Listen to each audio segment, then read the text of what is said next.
ਸਹੁੰ ਚੁੱਕ ਸਮਾਗਮ ਕੀਤਾ ਗਿਆ। ਖਟਕੜ ਕਲਾਂ ਦੇ ਵਿੱਚ ਵੱਡਾ ਇਕੱਠ ਹੋਇਆ, ਵੱਡੀ ਗਿਣਤੀ 'ਚ ਲੋਕ ਪਹੁੰਚੇ ਤੇ ਭਗਵੰਤ ਮਾਨ ਅਹੁਦੇ ਦੇ ਉੱਤੇ ਬਿਰਾਜਮਾਨ ਹੋ ਗਏ। ਉਹ ਕਹਿੰਦੇ ਵੀ ਮੈਂ ਹਮੇਸ਼ਾ ਜਦੋਂ ਵੀ ਕੋਈ ਕੰਮ ਕੀਤਾ ਹੈ ਉਹ ਸ਼ਹੀਦੇ ਆਜ਼ਮ ਸਰਦਾਰ ਭਗਤ ਸਿੰਘ ਨੂੰ ਸਮਰਪਿਤ ਹੋ ਕੇ ਕੀਤਾ। ਮਨਪ੍ਰੀਤ ਸਿੰਘ ਬਾਦਲ ਨਾਲ ਵੀ ਗਏ ਸੀ ਜਦੋਂ ਉਹਨੇ ਪੀਪੀ ਪਾਰਟੀ ਬਣਾਈ ਸੀ ਜੀ। ਇਹ ਵੱਖਰੀ ਗੱਲ ਹੈ ਕਿ ਮਨਪ੍ਰੀਤ ਸਿੰਘ ਬਾਦਲ ਨੇ ਸਹੁੰ ਭਾਵੇਂ ਉੱਥੇ ਖਟਕੜ ਕਲਾਂ ਦੇ ਵਿੱਚ ਚੱਕੀ, ਪਰ ਉਹ ਭਗਤ ਸਿੰਘ ਦੀ ਸੋਚ ਨੂੰ ਨਿਭਾ ਨਾ ਸਕੇ। ਜੋ ਕੈਬਨਿਟ ਦਾ ਹਿੱਸਾ ਨਹੀਂ ਬਣੇ, ਆਉਣ ਵਾਲੇ ਸਮੇਂ 'ਚ ਸੰਭਾਵਨਾ ਕਿ ਬਣ ਸਕਦੇ ਨੇ, ਉਹਨਾਂ ਨੂੰ ਲੈ ਕੇ ਲੋਕਾਂ ਦੇ ਮਨਾਂ ਦੇ ਵਿੱਚ ਕਈ ਤਰ੍ਹਾਂ ਦੇ ਸਵਾਲ ਨੇ, ਜਿਨ੍ਹਾਂ ਦੇ ਵਿੱਚ ਅਮਨ ਅਰੋੜਾ, ਸਰਬਜੀਤ ਕੌਰ ਮਾਣੂਕੇ, ਪ੍ਰੋਫੈਸਰ ਬਲਜਿੰਦਰ ਕੌਰ ਦਾ ਨਾਮ ਪਹਿਲੀ ਕਤਾਰ 'ਚ ਆਉਂਦਾ ਹੈ। ਅਮਨ ਅਰੋੜਾ ਬਾਰੇ ਚਰਚਾ ਸੀ ਬਹੁਤ ਵੱਡੀ ਪੱਧਰ ਦੇ ਉੱਤੇ ਕਿ ਉਹਨਾਂ ਨੂੰ ਸਹੁੰ ਚੁਕਾ ਕੇ 2 ਨੰਬਰ ਦੇ ਉੱਤੇ ਸ਼ਾਇਦ ਵਿੱਤ ਮੰਤਰਾਲਾ ਉਹਨਾਂ ਦੇ ਹਵਾਲੇ ਕੀਤਾ ਜਾਵੇ। ਉਹਨਾਂ ਦੀ ਥਾਂ ਦੇ ਉੱਤੇ ਕੋਈ ਬਿਲਕੁਲ ਨਵੇਂ ਬੰਦੇ ਨੂੰ, ਡਾਕਟਰ ਵਿਜੇ ਸਿੰਗਲਾ ਨੂੰ, ਜਿਹੜੇ ਸਿੱਧੂ ਮੂਸੇਵਾਲੇ ਦੇ ਮੁਕਾਬਲੇ ਖੜੇ ਸਨ, ਉਹਨਾਂ ਨੂੰ ਜਿਹੜਾ ਹੈਗਾ ਮੰਤਰੀ ਬਣਾ ਦਿੱਤਾ ਗਿਆ। 25,000 ਨੌਕਰੀਆਂ ਨੌਜਵਾਨਾਂ ਨੂੰ ਪੰਜਾਬ ਦੇ ਵਿੱਚ ਦਿੱਤੀਆਂ ਜਾਣਗੀਆਂ, ਜਿਨ੍ਹਾਂ 'ਚੋਂ 10,000 ਨੌਕਰੀਆਂ ਪੁਲਿਸ ਵਿਭਾਗ ਦੀਆਂ ਨੇ ਤੇ ਬਾਕੀ ਜਿਹੜੀਆਂ 15,000 ਨੇ ਉਹ ਵੱਖ-ਵੱਖ ਵਿਭਾਗਾਂ ਦੇ ਵਿੱਚ ਭਰਤੀ ਕੀਤੀ ਜਾਏਗੀ। ਇਹਨਾਂ ਨੇ ਦਾਅਵਾ ਤਾਂ ਕੀਤਾ ਕਿ 400 ਤੋਂ ਵੱਧ ਬੰਦਾ ਤੇ 30 ਗੱਡੀਆਂ ਅਸੀਂ ਦੂਜਿਆਂ ਦੀ ਸਿਕਿਉਰਿਟੀ ਚੋਂ ਲੈ ਆਏ ਹਾਂ। ਜੀ। ਪੁਲਿਸ ਵਿੱਚ ਭਰਤੀ ਹੋਣੀ ਚਾਹੀਦੀ ਹੈ, ਕਿਉਂਕਿ ਜੇ ਸਿਪਾਹੀ ਵਗੈਰਾ ਤੁਸੀਂ ਭਰਤੀ ਕਰੋਗੇ ਤਾਂ +2 ਬੱਚੇ ਵੀ ਆ ਜਾਣਗੇ। ਸਰਕਾਰੀ ਖਜ਼ਾਨੇ ਤੇ ਬੋਝ ਕਿੰਨਾ ਪਵੇਗਾ। ਸਭ ਤੋਂ ਵੱਡੀ ਗੱਲ ਹੈ ਕਿ ਤੁਸੀਂ ਖਜ਼ਾਨੇ ਦੇ ਵਿੱਚ ਮਾਇਆ ਕਿਵੇਂ ਲਿਆਉਣੀ ਹੈ।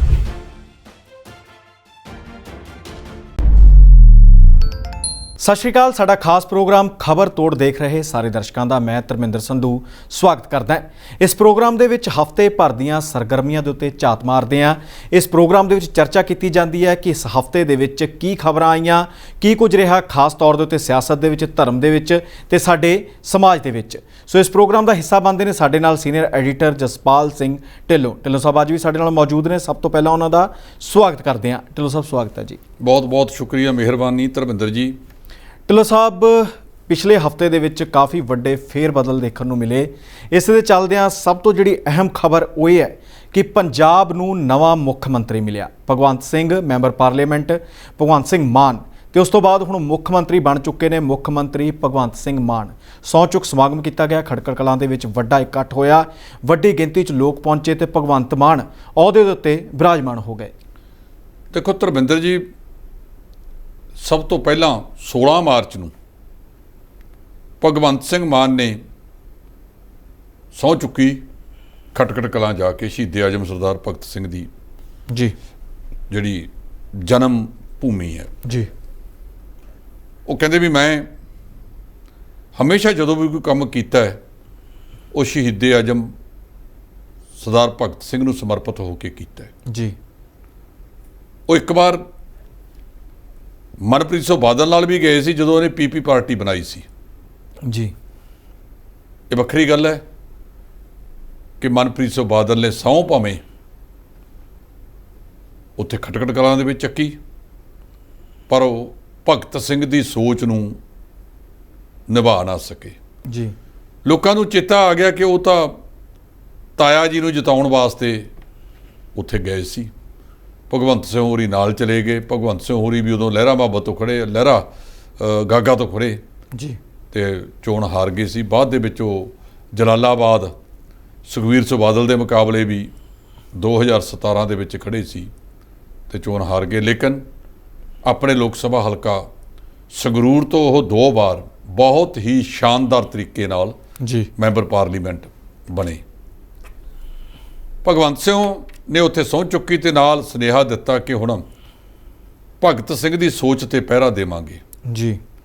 ਆਪਣੇ ਵਰਕਰਾਂ ਨੂੰ, ਲੀਡਰਾਂ ਨੂੰ, ਆਗੂਆਂ ਨੂੰ, ਹੋਰਾਂ ਨੂੰ ਸੁਨੇਹਾ ਦਿੱਤਾ ਕਿ ਹੁਣ ਸਰਕਾਰ ਬਣ ਗਈ। ਜਿਨ੍ਹਾਂ ਨੇ ਵੋਟ ਸਾਨੂੰ ਨਹੀਂ ਪਾਈ, ਅਸੀਂ ਉਹਨਾਂ ਦਾ ਵੀ ਧੰਨਵਾਦ ਕਰਦੇ ਹਾਂ, ਉਹਨਾਂ ਨੂੰ ਵੀ ਨਾਲ ਲੈ ਕੇ ਚੱਲਾਂਗੇ। ਤੁਸੀਂ ਸਾਨੂੰ ਸਮਾਂ ਦਿਓ, ਅਸੀਂ ਭ੍ਰਿਸ਼ਟਾਚਾਰ ਮੁਕਤ ਪ੍ਰਸ਼ਾਸਨ ਦੇਣਾ ਹੈ। ਉਹਦੇ ਲਈ ਉਹਨਾਂ ਨੇ 23 ਮਾਰਚ ਨੂੰ, ਜਿਸ ਦਿਨ ਸ਼ਹੀਦੀ ਦਿਨ ਹੈ ਸ਼ਹੀਦੇ ਆਜ਼ਮ ਸਰਦਾਰ ਭਗਤ ਸਿੰਘ ਦਾ, ਉਸ ਦਿਨ ਇੱਕ WhatsApp ਨੰਬਰ ਵੀ ਜਾਰੀ ਕਰਨਾ ਹੈ ਜੀ। ਲੇਕਿਨ ਇਹ ਐਲਾਨ ਉਹਨਾਂ ਨੇ ਉੱਥੇ ਧਰਤੀ ਦੇ ਉੱਤੋਂ ਕੀਤਾ। ਉਹਨਾਂ ਨੇ ਕਿਹਾ ਕਿ ਲਲਕਾਰਾ ਨਾ ਮਾਰਿਓ, ਹੰਕਾਰਿਓ ਨਾ, ਠਰਮੇ ਨਾਲ ਚੱਲਿਓ। ਕੰਮ ਬਹੁਤ ਵੱਡੇ ਨੇ, ਹੌਲੀ ਹੌਲੀ ਆਪਾਂ ਉਹਨਾਂ ਤੇ ਪਹਿਰਾ ਦੇਵਾਂਗੇ, ਉਹ ਕੰਮ ਕਰਾਂਗੇ ਜੀ। ਜੀ ਬਿਲਕੁਲ। ਨਾਲ ਹੀ ਢਿੱਲੋਂ ਸਾਹਿਬ ਗੱਲ ਕੀਤੀ ਜਾਵੇ ਨਵੇਂ ਮੰਤਰੀ ਮੰਡਲ ਦੀ, ਤਾਂ ਉਹਦੇ ਵਿੱਚ 10 ਨਵੇਂ ਮੰਤਰੀਆਂ ਨੂੰ ਰਾਜ ਭਵਨ ਦੇ ਵਿੱਚ ਸਹੁੰ ਚੁਕਵਾਈ ਗਈ ਹੈ। 5 ਮਾਲਵਾ ਤੋਂ, 1 ਦੁਆਬਾ ਤੋਂ ਤੇ 4 ਮਾਝੇ ਤੋਂ ਇਸ ਕੈਬਨਿਟ ਦੇ ਵਿੱਚ ਸ਼ਾਮਲ ਕੀਤੇ ਗਏ ਨੇ। ਤੇ ਦੂਜੇ ਪਾਸੇ ਜਿਹੜੇ ਵੱਡੇ ਨਾਂ ਜੋ ਕੈਬਨਿਟ ਦਾ ਹਿੱਸਾ ਨਹੀਂ ਬਣੇ, ਆਉਣ ਵਾਲੇ ਸਮੇਂ 'ਚ ਸੰਭਾਵਨਾ ਕਿ ਬਣ ਸਕਦੇ ਨੇ, ਉਹਨਾਂ ਨੂੰ ਲੈ ਕੇ ਲੋਕਾਂ ਦੇ ਮਨਾਂ ਦੇ ਵਿੱਚ ਕਈ ਤਰ੍ਹਾਂ ਦੇ ਸਵਾਲ ਨੇ, ਜਿਨ੍ਹਾਂ ਦੇ ਵਿੱਚ ਅਮਨ ਅਰੋੜਾ, ਸਰਬਜੀਤ ਕੌਰ ਮਾਣੂਕੇ, ਪ੍ਰੋਫੈਸਰ ਬਲਜਿੰਦਰ ਕੌਰ ਦਾ ਨਾਮ ਪਹਿਲੀ ਕਤਾਰ 'ਚ ਆਉਂਦਾ ਹੈ। ਦੇਖੋ ਇਹ ਕਈ ਨੇ, ਇਹਨਾਂ 'ਚੋਂ ਇੱਕ ਕੁਲਤਾਰ ਸੰਧਮਾ ਨੂੰ ਤਾਂ ਕਹਿੰਦੇ ਹੁਣ ਸਪੀਕਰ ਜੀ ਬਣਾ ਰਹੇ ਨੇ। ਅਮਨ ਅਰੋੜਾ ਬਾਰੇ ਚਰਚਾ ਸੀ ਬਹੁਤ ਵੱਡੀ ਪੱਧਰ ਦੇ ਉੱਤੇ ਕਿ ਉਹਨਾਂ ਨੂੰ ਸਹੁੰ ਚੁਕਾ ਕੇ 2 ਨੰਬਰ ਦੇ ਉੱਤੇ ਸ਼ਾਇਦ ਵਿੱਤ ਮੰਤਰਾਲਾ ਉਹਨਾਂ ਦੇ ਹਵਾਲੇ ਕੀਤਾ ਜਾਵੇ ਜੀ, ਪਰ ਉਹ ਨਾਂ ਨਹੀਂ ਆਏ ਜੀ। ਨੰਬਰ 2 ਦੇ ਉੱਤੇ ਪ੍ਰਿੰਸੀਪਲ ਬੁੱਧਰਾਮ ਜੀ, ਉਹਨਾਂ ਦੀ ਥਾਂ ਦੇ ਉੱਤੇ ਕੋਈ ਬਿਲਕੁਲ ਨਵੇਂ ਬੰਦੇ ਨੂੰ, ਡਾਕਟਰ ਵਿਜੇ ਸਿੰਗਲਾ ਨੂੰ, ਜਿਹੜੇ ਸਿੱਧੂ ਮੂਸੇਵਾਲੇ ਦੇ ਮੁਕਾਬਲੇ ਖੜੇ ਸਨ, ਉਹਨਾਂ ਨੂੰ ਜਿਹੜਾ ਹੈਗਾ ਮੰਤਰੀ ਬਣਾ ਦਿੱਤਾ ਗਿਆ ਜੀ। ਜੈ ਕਿਸ਼ਨ ਅਰੋੜੀ, ਪ੍ਰੋਫੈਸਰ ਬਲਜਿੰਦਰ ਕੌਰ ਜੀ, ਇਹ ਉਹ ਨਾਂ ਸੀ ਜਿਹੜੇ ਪਹਿਲੀ ਸੂਚੀ ਦੇ ਵਿੱਚ ਆਉਣੇ ਚਾਹੀਦੇ ਸੀ। ਇਹਦੇ ਵਿੱਚ ਅਰਵਿੰਦ ਕੇਜਰੀਵਾਲ ਨੇ ਕੀ ਕੋਈ ਤਿਕੜਮ ਲੜਾਈ ਹੈ, ਕਿਉਂ ਨਹੀਂ ਉਹਨਾਂ ਨੂੰ ਲਿਆਂਦਾ ਗਿਆ, ਕਿਉਂ ਉਹਨਾਂ ਲੋਕਾਂ ਨੂੰ ਨਜ਼ਰਅੰਦਾਜ਼ ਕੀਤਾ ਗਿਆ? ਜਿਵੇਂ ਅਮਨ ਅਰੋੜਾ ਨੇ ਕਹਿਤਾ ਕਿ ਹੋ ਸਕਦਾ ਸਾਡੇ 'ਚ ਕੋਈ ਕਮੀ ਹੋਵੇ। ਹੁਣ ਕਹਿੰਦੇ ਵੀ ਲੋਕਾਂ ਦੇ ਪੱਥਰਾਂ ਦੀ ਸਾਨੂੰ ਪੀੜ ਰਤਾਨਾ ਹੋਈ ਜੀ, ਸੱਜਣਾ ਨੇ ਫੁੱਲ ਮਾਰਿਆ, ਸਾਡੀ ਰੂਹ ਅੰਬਰਾਂ ਤੱਕ ਰੋਈ। ਤੇ ਅਮਨ ਅਰੋੜਾ ਹੋਰ ਕਹਿਣ ਕੀ ਜੀ, ਇਹੋ ਜਿਹੀ ਸਥਿਤੀ ਦੇ ਵਿੱਚ ਵੀ ਜਦੋਂ ਫੁੱਲ ਹੀ ਵੱਜ ਗਿਆ, ਉਹਦਾ ਫੁੱਲ ਵੱਜੇ ਦੀ ਹੂਕ ਆ ਰਹੀ ਹੈ ਕਿ ਸਾਡੇ ਵਿੱਚ ਕੋਈ ਕਮੀ ਰਹਿ ਗਈ ਹੋਵੇਗੀ। ਸੋ ਅਜਿਹੀ ਸਥਿਤੀ ਦੇ ਵਿੱਚ ਬੰਦੇ ਨੂੰ ਫਿਰ ਕਹਿੰਦੇ ਆ ਨਾ, ਜੇ ਬਗਾਨੇ ਜੋ ਮਰਜ਼ੀ ਕਰ ਜਾਣ, ਜੇ ਆਪਣਾ ਹਲਕੀ ਜੀ ਕੋਈ ਟੀਚਰ ਵੀ ਕਰ ਜੇ, ਭਾਵੇਂ ਉਹ ਸਹੀ ਸੰਦਰਭ ਜੀ ਕੀਤੀ ਹੋਵੇ, ਲੋਕਾਂ ਨੂੰ ਉਹ ਬਹੁਤ ਵੱਡਾ, ਬੰਦੇ ਨੂੰ ਉਹ ਲੱਗਦਾ ਹੈ ਕਿ ਇਹਨੇ ਮੇਰੇ ਜਿਵੇਂ ਚੱਕ ਕੇ ਪੱਥਰ ਮਾਰਿਆ। ਸੋ ਹੁਣ ਇਹ ਕਰਨ ਕੀ, ਕਹਿ ਵੀ ਕੀ ਸਕਦੇ ਨੇ, ਪਰ ਉੱਠਦਾ ਬੁੱਲ ਲੁਟਕਣ ਵਾਲਾ ਹੈਗਾ। ਅਜੇ 7 ਮੰਤਰੀ ਹੋਰ ਬਣ ਸਕਦੇ ਆ ਜੀ। 15% ਬਣਾਉਣੇ ਹੁੰਦੇ ਨੇ, ਕੁੱਲ 117 ਨੇ ਜੀ। ਜੇ 120 ਹੁੰਦੇ ਤਾਂ 18 ਬਣ ਜਾਂਦੇ, ਤਾਂ ਆਮ ਤੌਰ ਤੇ 18 ਬਣਾ ਲੈਂਦੇ ਨੇ ਕਿਉਂਕਿ 117 ਬਣਦੇ ਆ ਜੀ, 18 ਬਣਾਏ ਜਾ ਸਕਦੇ ਆ। ਸੋ ਮੁੱਖ ਮੰਤਰੀ ਸਮੇਤ 11 ਬੰਦਿਆਂ ਵਿਧਾਇਕਾਂ ਨੇ ਸਹੁੰ ਚੁੱਕ ਲਈ ਹੈ।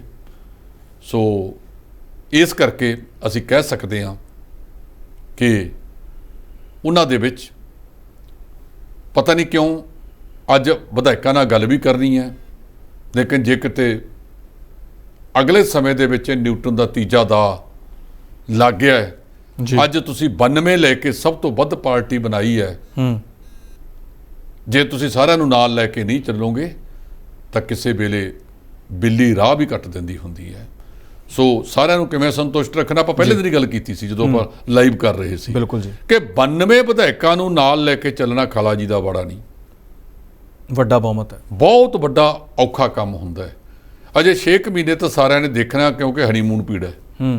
ਤੇ ਫਿਰ ਜਿਹੜੇ ਦੂਜੀ ਪਾਰਟੀਆਂ 'ਚੋਂ ਆਏ ਨੇ ਉਹਨਾਂ ਦਾ ਤਾਂ ਕੰਮ ਹੀ ਇਸ ਕਿਸਮ ਦਾ ਸੀ ਕਿ ਇੱਕ ਵਾਰੀ ਬੈਠੋ ਬਣੋ, ਜੇ ਕੁਛ ਬੰਦੇ ਬਾਹਰ ਨਿਕਲ ਜਾਂਦੇ ਹੈ 30-35 18 ਕਾਂਗਰਸ ਲਈ ਬੈਠੀ ਹੈ ਜੀ, ਵੀ ਆਓ ਬਾਹਰੋਂ ਸਪੋਰਟ ਅਸੀਂ ਕਰ ਦਿੰਦੇ ਹਾਂ, ਬਣਾਓ ਤੁਸੀਂ ਸਰਕਾਰ। ਸੋ ਇਹ ਭਗਵੰਤ ਸਿੰਘ ਮਾਨ ਤੇ ਬਹੁਤ ਵੱਡੀ ਜ਼ਿੰਮੇਵਾਰੀ ਹੈ, ਸ਼ੁਰੂਆਤੀ ਦੌਰ ਹੈ। ਅਸੀਂ ਨਹੀਂ ਕਹਿੰਦੇ ਕਿ ਇਹਨਾਂ ਦੀ ਸਰਕਾਰ ਟੁੱਟੇ, ਅਸੀਂ ਇਹ ਕਹਿੰਦੇ ਕਿ ਚੰਗੇ ਕੰਮ ਕਰ ਦੇਣ ਜੀ, ਚੰਗੇ ਕੰਮਾਂ ਦੇ ਵਿੱਚ ਇਕੱਲੇ 5 ਸਾਲ ਨਹੀਂ, ਇਹਨਾਂ ਨੂੰ 15 ਸਾਲ ਹੋਰ ਵੀ ਦਿੱਤੇ ਜਾਣ ਜੇ ਕੰਮ ਚੰਗੇ ਕਰਨਗੇ ਤਾਂ। ਜੇ ਕੰਮ ਚੰਗੇ ਨਾ ਕੀਤੇ ਤੇ ਫਿਰ ਲੋਕਾਂ ਨੇ ਪਹਿਲਾਂ ਇਹਨਾਂ ਦੇ MLA ਨੇ ਹੀ ਆਡਾ ਲਾ ਲੈਣਾ ਹੈਗਾ ਜੀ। ਜਿਹੜੇ ਦੂਜੀ ਪਾਰਟੀਆਂ 'ਚੋਂ ਗਏ ਨੇ, ਮੈਂ ਮਹਿਸੂਸ ਕਰਦਾ ਕਿ ਉਹਨਾਂ ਨੇ ਲੰਬਾ ਸਮਾਂ ਇੰਤਜ਼ਾਰ ਨਹੀਂ ਕਰਨਾ ਜੀ। ਢਿੱਲੋਂ ਸਾਹਿਬ ਕੰਮ ਕਰਨੇ ਸ਼ੁਰੂ ਕਰ ਦਿੱਤੇ ਗਏ ਨੇ, ਵੱਡਾ ਐਲਾਨ ਕਰ ਦਿੱਤਾ ਗਿਆ ਹੈ। ਪਹਿਲੀ ਕੈਬਨਿਟ ਦੀ ਜਿਹੜੀ ਮੀਟਿੰਗ ਹੋਈ ਹੈ ਉਹਦੇ ਵਿੱਚ ਕਿਹਾ ਹੈ ਕਿ 25,000 ਨੌਕਰੀਆਂ ਨੌਜਵਾਨਾਂ ਨੂੰ ਪੰਜਾਬ ਦੇ ਵਿੱਚ ਦਿੱਤੀਆਂ ਜਾਣਗੀਆਂ, ਜਿਨ੍ਹਾਂ 'ਚੋਂ 10,000 ਨੌਕਰੀਆਂ ਪੁਲਿਸ ਵਿਭਾਗ ਦੀਆਂ ਨੇ ਤੇ ਬਾਕੀ ਜਿਹੜੀਆਂ 15,000 ਨੇ ਉਹ ਵੱਖ-ਵੱਖ ਵਿਭਾਗਾਂ ਦੇ ਵਿੱਚ ਭਰਤੀ ਕੀਤੀ ਜਾਏਗੀ। ਧਰਮਿੰਦਰ ਜੀ, ਪੁਲਿਸ ਡਿਪਾਰਟਮੈਂਟ ਦੇ ਵਿੱਚ ਭਰਤੀ ਦੀ ਬਹੁਤ ਜ਼ਰੂਰਤ ਹੈ। ਇਹਨਾਂ ਨੇ ਦਾਅਵਾ ਤਾਂ ਕੀਤਾ ਕਿ 400 ਤੋਂ ਵੱਧ ਬੰਦਾ ਤੇ 30 ਗੱਡੀਆਂ ਅਸੀਂ ਦੂਜਿਆਂ ਦੀ ਸਿਕਿਉਰਿਟੀ ਚੋਂ ਲੈ ਆਏ ਹਾਂ ਜੀ। ਪੁਲਿਸ ਵਿੱਚ ਭਰਤੀ ਹੋਣੀ ਚਾਹੀਦੀ ਹੈ, ਕਿਉਂਕਿ ਜੇ ਸਿਪਾਹੀ ਵਗੈਰਾ ਤੁਸੀਂ ਭਰਤੀ ਕਰੋਗੇ ਤਾਂ +2 ਬੱਚੇ ਵੀ ਆ ਜਾਣਗੇ ਜੀ। ਦੂਜੀਆਂ ਭਰਤੀਆਂ ਇਹੋ ਜਿਹੀਆਂ ਨੇ ਜਿਹਦੇ ਵਿੱਚ ਬਹੁਤ ਵੱਡੀ ਪੱਧਰ ਦੇ ਉੱਤੇ ਦੂਜੇ ਲੋਕ ਹੈ ਜਿਹੜੇ ਬਹੁਤ ਪੜ੍ਹੇ ਲਿਖੇ ਲੋਕ ਆ ਜਾਂਦੇ ਆ, ਉੱਥੇ ਹੇਠਲੇ ਪੱਧਰ ਤੇ ਜਿਹੜੇ +2 ਵਾਲੇ ਬੱਚੇ ਆ ਉਹ ਨਹੀਂ ਆਉਂਦੇ, ਜ਼ਿਆਦਾਤਰ ਪੇਂਡੂ ਬੱਚੇ +2 ਵਾਲੇ ਹੀ ਨੇ ਜੀ। ਸੋ 10,000 ਕਹਿੰਦੇ ਉਹ ਹੈ, 15,000 ਬਾਕੀ ਮਹਿਕਮਿਆਂ 'ਚ ਹੈ। ਇਹਦੇ ਬਾਰੇ ਇਹ ਕਲੀਅਰ ਨਹੀਂ ਕੀਤਾ ਕਿ ਭਰਤੀ ਕਿੰਨੇ ਚਿਰ 'ਚ ਹੋਵੇਗੀ ਜੀ। ਜੇ 25,000 ਤੁਸੀਂ ਦੇ ਰਹੇ ਹੋ ਤੇ ਐਵਰੇਜ ਆਪਾਂ ਤਨਖਾਹ ਦਾ ਜੇ 25,000 ਹੀ ਮੰਨ ਕੇ ਚੱਲੀਏ ਜੀ, ਤੇ ਸਰਕਾਰੀ ਖਜ਼ਾਨੇ ਤੇ ਬੋਝ ਕਿੰਨਾ ਪਵੇਗਾ। ਸਭ ਤੋਂ ਵੱਡੀ ਗੱਲ ਹੈ ਕਿ ਤੁਸੀਂ ਖਜ਼ਾਨੇ ਦੇ ਵਿੱਚ ਮਾਇਆ ਕਿਵੇਂ ਲਿਆਉਣੀ ਹੈ ਜੀ। ਚੋਰ ਮੋਰੀਆਂ ਜਿਹੜੀਆਂ ਲੱਗੀਆਂ ਹੋਈਆਂ ਨੇ ਉਹ ਚੋਰ ਮੋਰੀਆਂ ਕਿਵੇਂ ਭਰਨੀਆਂ ਨੇ, ਲੋਕਾਂ ਨੂੰ ਸਹੂਲਤਾਂ ਵੀ ਦਿਓ, ਉਹਨਾਂ ਤੋਂ ਬਣਦਾ ਟੈਕਸ ਵੀ ਲਓ। ਬਹੁਤ ਸਾਰੀਆਂ ਚੀਜ਼ਾਂ ਹੈਗੀਆਂ ਨੇ ਜਿਨ੍ਹਾਂ ਤੇ ਧਰਮਿੰਦਰ ਜੀ ਇਹ ਕੁਝ ਕੀਤਾ ਜਾ ਰਿਹਾ। ਰਾਤ ਹੀ ਮੈਨੂੰ ਇੱਕ ਦੁਕਾਨਦਾਰ ਬੰਦਾ ਕਹਿੰਦਾ, ਹੁਣ ਜਿਹੜੇ ਫੜੀ ਲਾਉਂਦੇ ਆ ਕਈ ਦੁਕਾਨਾਂ ਦੇ ਮੂਹਰੇ ਜੀ, ਇਹ ਤੋਂ 200 ਰੁਪਏ ਲੈ ਕੇ 300 ਰੁਪਈਆ ਰੋਜ਼ ਦਾ ਦੁਕਾਨਦਾਰ ਲੈਂਦਾ ਹੈ। ਜੇ ਉਹਨਾਂ ਨੂੰ ਵਧੀਆ ਸਹੂਲਤਾਂ ਵਾਲਾ ਥਾਂ ਲੈ ਦਿਓ, ਜੇ 200 ਜਾਂ 300 ਰੁਪਈਆ ਉਹਨੂੰ ਦੇਣ ਨੂੰ ਤਿਆਰ ਨੇ ਉਹ ਜੀ, ਤੁਸੀਂ 50 ਹੀ ਲਾ ਦਿਓ। ਜੇ ਚੰਗੀ ਥਾਂ ਤੇ ਬਣਾ ਕੇ ਦਿਓਗੇ, ਸਹੂਲਤਾਂ ਹੋਣਗੀਆਂ, ਉਹ 50 ਰੁਪਏ ਤੁਹਾਨੂੰ ਦੇ ਦੇਣਗੇ। ਤੁਸੀਂ ਇਹ ਆਮਦਨੀ ਰੋਜ਼ਾਨਾ ਬੇਸ ਤੇ ਕਰ ਲਓ। 1500 ਦੇਣਾ ਉਹਨੂੰ ਔਖਾ ਹੈ, ਰੋਜ਼ਾਨਾ ਦੇ 50 ਦੇਣੇ ਸੌਖੇ ਹੈ ਜੀ। ਹੁਣ ਪਤਾ ਵੀ ਨਹੀਂ ਲੱਗਣਾ, ਆਟੇ 'ਚ ਲੂਣ ਬਰਾਬਰ ਹੋ ਜਾਏਗਾ। ਹਾਂ, ਜੇ ਤੁਸੀਂ ਕਿਸੇ ਨੂੰ ਇਹ ਕਹਿੰਦੇ ਹੋ ਕਿ ਤੂੰ ਮਹੀਨੇ ਦੇ ਇਕੱਠੇ ਦੇ 50 ਰੁਪਏ ਰੋਜ਼ ਦੇ ਮਹੀਨੇ ਦੇ 1200 ਦੇ ਜੀ, 300 ਰੁਪਏ ਦਾ ਤੈਨੂੰ ਫਾਇਦਾ, ਉਹ ਲੋਕ ਉਹ ਵੀ ਅਪਣਾ ਲੈਣਗੇ। ਇੱਕ ਵਾਰ ਆਮਦਨ ਕਰ ਵਿਭਾਗ ਨੇ ਕੀਤਾ ਸੀ ਕਿ ਜੇ ਤੁਸੀਂ ਇੰਨੇ ਕੁ 5 ਲੱਖ ਤੱਕ ਦਾ ਕਾਰੋਬਾਰ ਕਰਦੇ ਹੋ ਤਾਂ 1450 ਰੁਪਏ ਟੈਕਸ ਭਰੋ ਜੀ। ਸਾਡੇ ਲੋਕ ਉਹ ਵੀ ਨਹੀਂ ਭਰਦੇ। ਅਸੀਂ ਸੋਸ਼ਲ ਤੌਰ ਤੇ ਤੁਸੀਂ ਕਲੋਨੀਆਂ 'ਚ ਜਾਓ, ਬਹੁਤ ਸਾਰੀਆਂ ਕਲੋਨੀਆਂ ਵਾਲਿਆਂ ਨੇ ਸਿਕਿਉਰਿਟੀ, ਸਫਾਈ, ਮਾਲੀ ਇਹ ਰੱਖੇ ਹੋਏ ਨੇ ਜੀ। ਉਹਦੇ ਲਈ ਉਹਨਾਂ ਨੇ ਕੋਈ 200-300 ਰੁਪਇਆ ਲਾਇਆ। ਹਰੇਕ ਕਲੋਨੀ ਦੇ ਵਿੱਚ ਤੁਹਾਨੂੰ 10-12 ਧਰੂ ਤਾਰੇ ਮਿਲ ਜਾਣਗੇ ਜੀ, ਜਿਹੜੇ ਨਹੀਂ ਦਿੰਦੇ। ਉਹ ਕਹਿੰਦੇ ਅਸੀਂ ਨਹੀਂ ਦਿੰਦੇ ਜੀ। ਜੇ ਕੋਈ ਗੱਲ ਵਾਪਰ ਜੇ ਤਾਂ ਸਭ ਤੋਂ ਪਹਿਲਾਂ ਲਾਂਭਾ ਲੈ ਕੇ ਉਹ ਆਉਣਗੇ, ਆਹ ਦੇਖੋ ਜੀ ਆਹ ਨਹੀਂ ਕੀਤਾ। ਮੈਨੂੰ ਯਾਦ ਹੈ ਇੱਕ ਵਾਰ ਅਸੀਂ ਸਮਾਜ ਸੇਵਾ ਦੇ ਵਿੱਚ ਕੰਮਕਾਰ ਸ਼ੁਰੂ ਕੀਤੇ। ਇੱਕ ਬਾਜ਼ਾਰ ਦੇ ਵਿੱਚ ਗਏ, ਇੱਕ ਬੰਦਾ ਦੁਕਾਨਦਾਰ ਚੰਗੀ ਦੁਕਾਨ ਵਾਲਾ ਆਇਆ, ਸਰਦਾਰ ਜੀ ਸਾਡੇ ਪ੍ਰਧਾਨ ਸੀ ਡਾਕਟਰ DS ਭੁੱਲਰ, ਕਹਿੰਦੇ ਡਾਕਟਰ ਪ੍ਰਧਾਨ ਸਾਹਿਬ ਆਹ 2 ਦਿਨ ਦਾ ਮਰਿਆ ਹੋਇਆ ਕੁੱਤਾ ਇੱਥੇ ਪਿਆ ਹੈ। ਮੈਂ ਕਿਹਾ ਚੁਕਾਉਣ ਤੇ ਕਿੰਨੇ ਪੈਸੇ ਲੱਗਦੇ ਆ? ਕਹਿੰਦੀ 50 ਰੁਪਏ ਮੰਗਦਾ। ਮੈਂ ਕਿਹਾ ਪਰ ਦੇ ਜੀ। ਤੁਸੀਂ ਜਦੋਂ ਦੁਕਾਨ ਦੇ ਤੇਰੀ ਦੇ ਮੂਹਰੇ ਪਿਆ ਹੈ, ਨੇੜੇ ਪਿਆ ਹੈ, ਜੇ ਤੂੰ ਨਹੀਂ ਦੇ ਸਕਦਾ ਤੂੰ ਇਹ ਵੀ ਆਸ ਦੂਜਿਆਂ ਤੋਂ ਰੱਖੀ ਬੈਠਾ ਹੈ। ਅਸੀਂ ਜਦੋਂ ਪੂਰਾ ਟੈਕਸ, ਜੇ ਅਸੀਂ ਹਾਊਸ ਟੈਕਸ ਪੂਰਾ ਦਈਏ, ਨਕਸ਼ਾ ਬਣਾਉਣ ਦੀ ਪੂਰੀ ਫੀਸ ਦਈਏ, ਇਹ ਸਰਕਾਰਾਂ ਨੂੰ ਭਗਵੰਤ ਸਿੰਘ ਹੋਰੀ ਆਏ ਨੇ, ਇਹ ਦਿਓ। ਉਹਨਾਂ ਲੋਕਾਂ ਦਾ ਸਨਮਾਨ ਕਰੋ ਜਿਨ੍ਹਾਂ ਨੇ ਹਾਊਸ ਟੈਕਸ ਪੂਰੇ ਭਰੇ ਹੋਏ ਨੇ। ਉਹਨਾਂ ਲੋਕਾਂ ਦਾ ਸਨਮਾਨ ਕਰੋ ਜਿਨ੍ਹਾਂ ਨੇ ਹੁਣ ਤੱਕ ਇਹ ਜਿਹੜੇ ਟੈਕਸ ਨੇ ਉਹ ਅਦਾ ਕੀਤੇ ਨੇ ਜੀ। ਅਸੀਂ ਕਰਦੇ ਹਾਂ ਆਹ 10% ਛੋਟ ਜੀ। ਅੱਛਾ ਜੀ, ਤੁਹਾਨੂੰ ਵਿਆਜ ਮਾਫ ਕਰਤਾ, ਤੇ ਫਿਰ ਜਿਹੜੇ ਬੰਦੇ ਨੇ ਸਮੇਂ ਸਿਰ ਭਰਿਆ ਉਹਦਾ ਸਨਮਾਨ ਕੀ ਕੀਤਾ?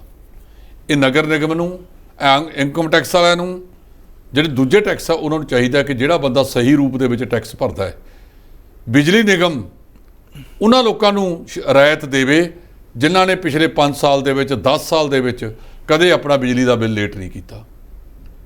ਉਹਨਾਂ ਨੂੰ ਦੇਖ ਕੇ ਦੂਜਿਆਂ ਨੂੰ ਵੀ ਚਟਕ ਲੱਗੂਗੀ ਕਿ ਅਸੀਂ ਵੀ ਜੇਕਰ ਅਜਿਹਾ ਕਰਾਂਗੇ। ਜੇ ਮੰਨ ਲਓ ਤੁਸੀਂ ਜ਼ਿਆਦਾ ਵੀ ਨਾ ਕਰੋ, 5000 ਦਾ ਬਿੱਲ ਹੈ, ਲਓ ਜੀ 5% ਤੁਹਾਨੂੰ ਸਮੇਂ ਤੇ ਭਰਨ ਵਾਲਿਆਂ ਨੂੰ ਤੇ ਰੂਟੀਨ 'ਚ ਹਾਂ, ਭਰਨ ਵਾਲਿਆਂ ਨੂੰ। ਜਾਂ 2% ਵੀ ਕਰ ਦਿਓ। ਜੇ ਉਹ ਛੋਟ ਤੁਸੀਂ ਦਿਓਗੇ ਤਾਂ ਲੋਕ, ਜਿਵੇਂ ਆਪਾਂ ਉਹ ਲੈਂਦੇ ਆ ਟਾਕ ਟਾਈਮ ਜੀ, ਉਹ ਕਹਿੰਦੇ ਜੀ 6 ਮਹੀਨੇ ਦਾ ਲਓ, 1 ਮਹੀਨਾ ਵੱਧ ਲਓ, ਸਾਲ ਦੇ ਇਕੱਠੇ ਭਰੋ, 3 ਮਹੀਨੇ ਵੱਧ ਲਓ, 12 ਦੀ ਥਾਂ 15 ਮਹੀਨੇ ਲਓ, ਜੀ। ਤੇ ਲੋਕ ਉਹਨੂੰ ਅਪਣਾਉਂਦੇ ਨੇ। ਇਹ ਚੀਜ਼ਾਂ ਚਾਹੀਦੀਆਂ ਨੇ ਇੱਕ ਦੂਜੇ ਦੇ ਨਾਲ, ਜਾਂ ਜਿਹੜੇ ਚੰਗੇ ਕਰਦਾਤਾ ਨੇ ਉਹਨਾਂ ਲੋਕਾਂ ਦਾ ਸਨਮਾਨ ਕਰੋ ਬੁਲਾ ਕੇ, ਕਿ ਆਹ ਲੋਕ ਉਹ ਨੇ ਜਿਨ੍ਹਾਂ ਨੇ ਆਪਦਾ ਸਮੇਂ ਸਿਰ ਭਰਿਆ। ਉਹਨੂੰ ਦੇਖ ਕੇ ਦੂਜੇ ਨੂੰ ਵੀ ਲੱਗਦਾ ਕਿ ਮੈਂ ਵੀ ਇਸ ਸ਼੍ਰੇਣੀ ਦੇ ਵਿੱਚ ਜਾਵਾਂ, ਨਾਲ ਉਹਨਾਂ ਨੂੰ ਸਹੂਲਤਾਂ ਹੋਣ। ਮੰਨ ਲਓ ਕੋਈ ਬੰਦਾ, ਕਈ ਬੈਂਕਾਂ ਨੇ ਇਹ ਕੀਤਾ ਹੈ, ਤੁਸੀਂ ਸੀਨੀਅਰ ਸਿਟੀਜ਼ਨ ਹੋ ਜੀ, ਹਾਂ ਜੀ ਮੈਂ ਸੀਨੀਅਰ ਸਿਟੀਜ਼ਨ ਹਾਂ, ਆਓ ਜੀ ਪਲੀਜ਼, ਜਾਣ ਸਾਰ ਉਹਦਾ ਕੰਮ ਪੂਰਾ ਕੀਤਾ ਜਾਂਦਾ ਹੈ।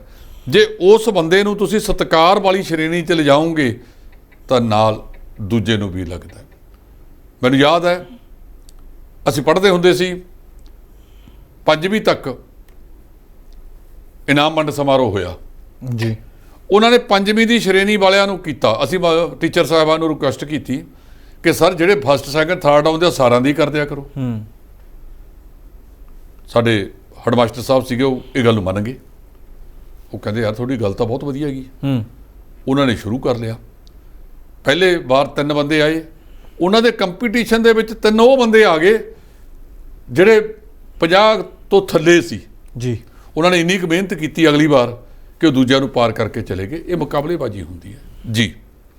ਜੀ, ਨਾਲ ਹੀ ਅਗਲੀ ਖਬਰ ਦੇ ਵੱਲ ਵਧਦੇ ਹਾਂ। ਅਗਲੀ ਖਬਰ ਵੀ ਬੜੀ ਅਹਿਮ ਬਣ ਜਾਂਦੀ ਹੈ। ਐਡਵੋਕੇਟ ਜਨਰਲ ਦੀ ਨਿਯੁਕਤੀ ਹੋ ਚੁੱਕੀ ਹੈ।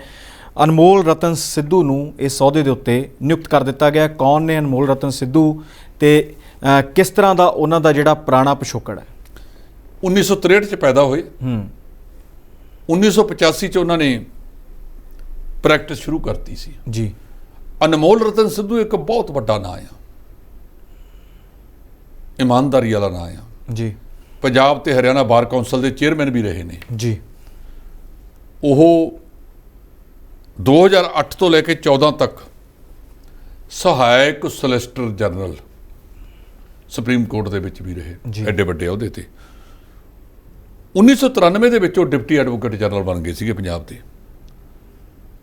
ਜਿਹੜਾ ਵਿਅਕਤੀ ਇਸ ਤਰ੍ਹਾਂ ਗਿਆ ਹੋਵੇ, ਚੰਨੀ ਸਰਕਾਰ ਵੇਲੇ ਵੀ ਇਹਨਾਂ ਦਾ ਨਾਂ ਪੂਰਾ ਹੋ ਗਿਆ ਸੀ, ਆ ਗਿਆ ਸੀ ਅੱਗੇ ਵੀ ਇਹਨਾਂ ਨੂੰ ਬਣਾਇਆ ਜਾਵੇ, ਪਰ ਉਹ ਨਵਜੋਤ ਸਿੰਘ ਸਿੱਧੂ ਦੀ ਭੇਟ ਚੜ ਗਿਆ। ਉਹ ਕਹਿੰਦਾ ਜਿਹੜਾ ਮੈਂ ਕਹਿੰਦਾ ਉਹੀ ਬਣਾਓ, ਮੈਂ ਬਾਹਲਾ ਚਿਰ ਚੱਲਦੀ ਨਹੀਂ ਹੁੰਦੀ। ਅਨਮੋਲ ਰਤਨ ਸਿੱਧੂ ਨੂੰ 4 ਮਹੀਨੇ ਉਡੀਕਣਾ ਪੈ ਗਿਆ। ਤੁਹਾਡੀ ਸਰਕਾਰ ਵੇਲੇ ਬਣਦਾ, ਹੋ ਸਕਦਾ ਭਗਵੰਤ ਸਿੰਘ ਮਾਨ ਨਾ ਬਣਾਉਂਦਾ ਕਿ ਤੁਹਾਡੇ ਵੇਲੇ ਦਾ। ਉਹ ਡਿਜ਼ਰਵ ਕਰਦੇ ਆ। 1 ਰੁਪਈਏ ਤੇ ਉਹਨਾਂ ਨੇ ਕਹਿਤਾ ਮੈਂ ਤਨਖਾਹ ਵੀ 1 ਰੁਪਈਆ ਲਵਾਂਗਾ, ਪ੍ਰਮਾਤਮਾ ਦਾ ਦਿੱਤਾ ਬਹੁਤ ਕੁਛ ਹੈ, ਬਾਕੀ ਜਿਹੜਾ ਮੈਨੂੰ ਤਨਖਾਹ ਮਿਲਦੀ ਹੈ ਉਹ ਸਾਰੀ ਭਲਾਈ ਫੰਡ 'ਚ ਕਿਸੇ ਚੈਰਿਟੀ 'ਚ ਪਾ ਦਿੱਤੀ ਜਾਵੇ ਜੀ। ਇਹੋ ਜਿਹੇ ਕਦੋਂ ਮਿਲਨੇ ਆ? ਚੰਗੇ ਲੋਕਾਂ ਦੀ ਸਾਰੇ ਥਾਵਾਂ ਤੇ ਹੈ। ਕਹਿੰਦਾ ਨਹੀਂ ਲੱਭਣੇ ਲਾਲ ਗੁਆਚੇ ਮਿੱਟੀ ਨਾ ਫਰੋਲ ਜੋਗੀਆ, ਪੁਰਾਣੇ ਬੰਦਿਆਂ ਨੂੰ ਕਿੱਥੋਂ ਲੱਭ ਕੇ ਲੈ ਕੇ ਆਵਾਂਗੇ? ਇਹ ਆਪਣੇ ਆਪ ਦੇ ਵਿੱਚ ਬਹੁਤ ਵੱਡੀ ਅਹਿਮ ਗੱਲਾਂ ਨੇ। ਸੋ ਅਸੀਂ ਆਪਣੇ ਮੰਚ ਤੋਂ ਸਾਡੇ CEO ਅਰਵਿੰਦਰ ਆਹਲੂਵਾਲੀਆ ਜੀ, ਸਮੁੱਚੀ ਟੀਮ ਵੱਲੋਂ ਅਨਮੋਲ ਰਤਨ ਸਿੱਧੂ ਜੀ ਦਾ ਬਹੁਤ ਬਹੁਤ ਵਧਾਈ, ਸਵਾਗਤ ਕਰਦੇ ਹਾਂ।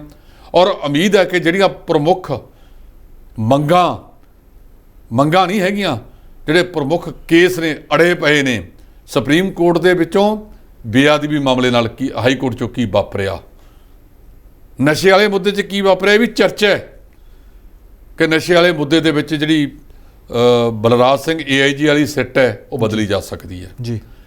ਇਹ ਸਵਾਲ ਹੈ ਕਿ ਉਹਨਾਂ ਨੇ ਅਦਾਲਤ ਦੇ ਵਿੱਚ ਜਦੋਂ ਸਰੈਂਡਰ ਕੀਤਾ, ਪਹਿਲਾਂ ਤਾਂ ਕਹਿੰਦੇ ਸੀ ਸਾਨੂੰ ਹਿਰਾਸਤੀ ਪੁੱਛਗਿੱਛ ਚਾਹੀਦੀ ਹੈ, ਉਹ ਕਿਉਂ ਨਹੀਂ ਰਿਮਾਂਡ ਮੰਗਿਆ? ਇਹ ਸਾਰੀਆਂ ਗੱਲਾਂ ਸਵਾਲ ਕਰਦੀਆਂ ਨੇ। ਹੁਣ ਸਿਚੁਏਸ਼ਨਾਂ ਬਦਲ ਗਈਆਂ ਨੇ। ਬਦਲੀਆਂ ਹੋਈਆਂ ਸਥਿਤੀਆਂ ਦੇ ਵਿੱਚ ਅਨਮੋਲ ਰਤਨ ਸਿੱਧੂ ਹੋਰਾਂ ਦੀ ਬਹੁਤ ਵੱਡੀ ਭੂਮਿਕਾ ਹੋਵੇਗੀ। ਜੇ ਉਹਨਾਂ ਨੇ ਪੂਰੀ ਧਨਦੇਹੀ ਦੇ ਨਾਲ ਇਹ ਸਾਰਾ ਕੁਝ ਕੱਢ ਲਿਆਂਦਾ ਤਾਂ ਬਹੁਤ ਸਾਰੇ ਜਿਹੜੇ ਬਾਹਰ ਦੰਦਨ ਆਉਂਦੇ ਫਿਰਦੇ ਆ ਨਾ, ਇਹ ਫਿਰ ਅਸਲੀ ਸਥਾਨ ਤੇ ਵੀ ਪਹੁੰਚ ਜਾਣਗੇ। ਸਾਡੀਆਂ ਸ਼ੁਭ ਕਾਮਨਾਵਾਂ ਬਾਈ ਅਨਮੋਲ ਰਤਨ ਸਿੱਧੂ ਦੇ ਨਾਲ ਨੇ, ਤੇ ਅਸੀਂ ਭਗਵੰਤ ਸਿੰਘ ਮਾਨ ਦੀ ਵੀ ਇਸ ਗੱਲ ਦੀ ਸ਼ਲਾਘਾ ਕਰਦੇ ਹਾਂ ਕਿ ਉਹਨਾਂ ਨੇ ਅਨਮੋਲ ਰਤਨ ਸਿੱਧੂ ਨੂੰ ਚੁਣ ਕੇ ਬਹੁਤ ਚੰਗਾ ਕੰਮ ਕੀਤਾ। ਢਿੱਲੋਂ ਸਾਹਿਬ, ਅਗਲੀ ਖਬਰ ਵੀ ਬੜੀ ਅਹਿਮ ਬਣ ਜਾਂਦੀ ਹੈ। ਜਗਦੇਵ ਸਿੰਘ ਖੁੱਡੀਆਂ ਕੇਸ ਦੀ 33 ਸਾਲਾਂ ਬਾਅਦ ਮੁੜ ਜਾਂਚ ਸ਼ੁਰੂ ਹੋ ਸਕਦੀ ਹੈ। ਕੀ ਹੈ ਸਾਰਾ ਮਾਮਲਾ, ਕਿਸ ਤਰ੍ਹਾਂ ਦਾ ਕੇਸ ਹੈ, ਇਹ ਤੁਹਾਡੇ ਤੋਂ ਜਾਣਨਾ ਚਾਹਾਂਗੇ। ਜਗਦੇਵ ਸਿੰਘ ਖੁੱਡੀਆਂ ਮੈਂਬਰ ਪਾਰਲੀਮੈਂਟ ਸੀ ਜੀ, ਫਰੀਦਕੋਟ ਤੋਂ। ਬਹੁਤ ਸ਼ਰੀਫ, ਨਿਹਾਇਤ ਸ਼ਰੀਫ ਸ਼ਖਸੀਅਤ ਸਨ। ਉਹ 77 ਦੇ ਵਿੱਚ ਬਾਦਲ ਸਾਹਿਬ ਦੀ ਸਰਕਾਰ ਵੇਲੇ ਮੰਡੀ ਬੋਰਡ ਦੇ ਚੇਅਰਮੈਨ ਵੀ ਰਹੇ ਜੀ। ਉਹਨਾਂ ਦੀ ਪਾਪੂਲੈਰਿਟੀ ਇੰਨੀ ਕੁ ਵੱਧ ਗਈ ਸੀ ਕਿ ਉਹ ਸਿਆਸੀ ਵਿਰੋਧੀਆਂ ਨੂੰ ਚੁਭਦੀ ਸੀ ਕਿ ਸਾਡੇ ਹੁੰਦਿਆਂ ਇਹ ਬੰਦਾ ਐਡਾ ਅੱਗੇ ਲੰਘ ਜੇ, ਇਹ ਤਾਂ ਪਿਤਾ ਪੁਰਖੀ ਧੰਦਾ ਸਾਡਾ ਹੈ, ਅਸੀਂ ਰਹਿਣਾ, ਪੁੱਤਰ ਨੇ ਰਹਿਣਾ, ਨੂੰਹ ਨੇ ਰਹਿਣਾ, ਜਾਂ ਉਸ ਤੋਂ ਬਾਅਦ ਹੋਰਾਂ ਨੇ ਰਹਿਣਾ। ਉਸ ਵੇਲੇ ਦੀ ਚਰਚਾ ਇਹ ਹੈ ਕਿ ਇਹ ਗੱਲ ਹੈਗੀ ਆ 28 ਦਸੰਬਰ 1999 ਦੀ। ਖੁੱਡੀਆਂ ਪਿੰਡ ਹੈ ਲੰਬੀ ਦੇ ਨਾਲ ਹੀ ਜੀ। ਉਹਨਾਂ ਨੂੰ ਕਹਿੰਦੇ ਸ਼ਾਮ ਨੂੰ ਕੋਈ 6-7 ਵਜੇ ਘਰੋਂ ਬੁਲਾਇਆ ਗਿਆ। ਉਹਨਾਂ ਦੀ ਉਸ ਵੇਲੇ ਪਾਪੂਲੈਰਿਟੀ ਇੰਨੀ ਸੀ ਕਿ ਉਹ 1,57,000 ਤੇ 307 ਵੋਟਾਂ ਤੇ ਜਿੱਤੇ ਸੀ ਜੀ। ਉਦੋਂ ਉਹਨਾਂ ਨੂੰ ਘਰੋਂ ਬੁਲਾਇਆ ਗਿਆ। ਘਰੋਂ ਬੁਲਾਉਣ ਤੋਂ ਬਾਅਦ 1 ਹਫ਼ਤੇ ਬਾਅਦ 6 ਦਿਨਾਂ ਬਾਅਦ ਉਹਨਾਂ ਦੀ ਜਿਹੜੀ ਮ੍ਰਿਤਕ ਦੇਹ ਹੈ ਉਹ ਜੌੜੀਆਂ ਨਹਿਰਾਂ ਜਿਹੜੀਆਂ ਰਾਜਸਥਾਨ ਨੂੰ ਜਾਂਦੀਆਂ ਨੇ ਉਹਦੇ ਚੋਂ ਪ੍ਰਾਪਤ ਹੋਈ ਸੀ। ਮਾਮਲਾ CBI ਨੂੰ ਸੌਂਪਿਆ। ਉਸ ਵੇਲੇ ਚੌਧਰੀ ਦੇਵੀ ਲਾਲ ਡਿਪਟੀ ਮੁੱਖ ਮੰਤਰੀ, ਪ੍ਰਧਾਨ ਮੰਤਰੀ ਹੁੰਦੇ ਸੀ ਭਾਰਤ ਦੇ ਜੀ। ਕਹਿੰਦੇ ਵੀ ਉਹ ਦਬਾ ਦਿੱਤਾ ਗਿਆ। ਮਾਨਯੋਗ ਜੱਜ ਨੇ HS ਰਾਏ ਪੰਜਾਬ ਤੇ ਹਰਿਆਣਾ ਉੱਚ ਅਦਾਲਤ ਦੇ ਸਨ, ਉਹਨਾਂ ਨੇ ਇਹਦੀ ਜਾਂਚ ਕੀਤੀ। ਉਹਨਾਂ ਨੇ ਆਪਣੀ ਜਾਂਚ ਦੇ ਵਿੱਚ ਇਹ ਸਵਾਲ ਉਠਾਇਆ ਸੀ ਕਿ ਇਹ ਆਮ ਮੌਤ ਨਹੀਂ, ਇਹ ਕਤਲ ਹੋ ਸਕਦਾ ਹੈ। ਉਹ ਦਬ ਗਈ। ਕਹਿੰਦੇ ਆ ਨਾ, ਕਤਲ ਤਾਂ 50 ਸਾਲਾਂ ਬਾਅਦ ਵੀ ਉੱਠ ਖੜਦੇ ਆ ਜੀ। ਉਹਦੇ 'ਚ ਹੁਣ ਉਹਨਾਂ ਦੇ ਸਪੁੱਤਰ ਗੁਰਮੀਤ ਸਿੰਘ ਖੁੱਡੀਆਂ ਸਾਹਿਬ ਪੰਜਾਬ ਵਿਧਾਨ ਸਭਾ ਦੇ ਵਿੱਚ ਉਸੇ ਪ੍ਰਕਾਸ਼ ਸਿੰਘ ਬਾਦਲ ਨੂੰ ਹਰਾ ਕੇ ਜੀ ਆ ਪਹੁੰਚੇ ਨੇ, ਜਿਹੜੇ ਪ੍ਰਕਾਸ਼ ਸਿੰਘ ਬਾਦਲ ਪੱਗ ਵੱਟ ਭਰਾ ਬਣੇ ਹੋਏ ਸੀ ਚੌਧਰੀ ਦੇਵੀ ਲਾਲ ਦੇ ਜੀ। ਮੈਂ ਸਾਫ਼ ਸ਼ਬਦਾਂ 'ਚ ਕਹਾਂ, ਉਸ ਇਲਾਕੇ 'ਚ ਜਿਹਨੂੰ ਮਰਜ਼ੀ ਪੁੱਛ ਲਓ, ਉਹ ਸ਼ੱਕ ਦੀ ਸੂਈ ਵੱਡੇ ਘਰ ਵੱਲ ਨੂੰ ਜਾਂਦੀ ਹੈ ਜੀ ਕਿ ਇਹਨਾਂ ਨੇ ਕਰਵਾਇਆ ਹੋ ਸਕਦਾ ਹੈ ਜੀ। ਇਹਦੀ ਹੁਣ ਜਦੋਂ ਦੁਬਾਰਾ ਫਾਈਲ ਖੁੱਲੂਗੀ, ਜਾਂਚ ਹੋਵੇਗੀ, ਉਹਨਾਂ ਤੋਂ ਮਿੱਟੀ ਮੁੱਟੀ ਤਾਂ ਪੁਲਿਸ ਵਾਲਿਆਂ ਨੇ ਤਾਰਨੀ ਸ਼ੁਰੂ ਕਰਤੀ ਹੈ। ਕਿਉਂਕਿ ਆਪਣੇ ਰਿਪੋਰਟਰ ਨੇ ਕੁਲਦੀਪ ਸਿੰਘ ਭੋੜੇ ਜਿੱਦਣ ਅੰਮ੍ਰਿਤਸਰ ਦੇ ਵਿੱਚ ਉਹਨਾਂ ਨੇ ਰੋਡ ਸ਼ੋਅ ਕੱਢਿਆ ਸੀ, ਉਹਨਾਂ ਨੇ ਖੁੱਡੀਆਂ ਸਾਹਿਬ ਨੂੰ ਇੰਟਰਵਿਊ ਕੀਤਾ ਤਾਂ ਖੁੱਡੀਆਂ ਸਾਹਿਬ ਨੇ ਕਿਹਾ ਕਿ ਹਾਂ, ਅਸੀਂ ਆਪਣੇ ਮਾਣਯੋਗ ਪਿਤਾ ਜੀ ਦੇ ਕਤਲ ਵਾਲਾ ਕੇਸ ਦੁਬਾਰਾ ਖੁਲਵਾਵਾਂਗੇ ਜੀ। ਉਹ ਪੰਜਾਬ ਪੁਲਿਸ ਹੀ ਕਰੂਗੀ ਤੇ ਉਹਦੇ ਵਿੱਚ ਅਸਲੀਅਤ ਕੀ ਹੈ, ਲੋਕਾਂ ਦਾ ਜਿਹੜਾ ਸ਼ੱਕ ਹੈ ਕਿਤੇ ਉਹ ਤਾਂ ਨਹੀਂ ਅਸਲੀਅਤ 'ਚ ਬਦਲਦਾ, ਜਾਂ ਉਹਦੇ ਪਿੱਛੇ ਕੋਈ ਹੋਰ ਕਾਰਨ ਹੈ, ਇਹ ਸਾਰੇ ਦਾ ਸਾਰਾ ਜਿਹੜਾ ਜੱਗ ਜ਼ਾਹਰ ਹੋਵੇਗਾ। ਪਰ ਲੋਕਾਂ ਦੇ ਵਿੱਚ ਜਿਹੜੀ ਉਸ ਏਰੀਏ ਦੇ ਵਿੱਚ ਇਹ ਚਰਚਾ ਹੈ ਉਹ ਵੱਡੇ ਘਰ ਵੱਲ ਦੀ ਹੈ ਕਿ ਇਹਨਾਂ ਦਾ ਵੱਲੋਂ ਕਰਵਾਇਆ ਹੋ ਸਕਦਾ ਹੈ।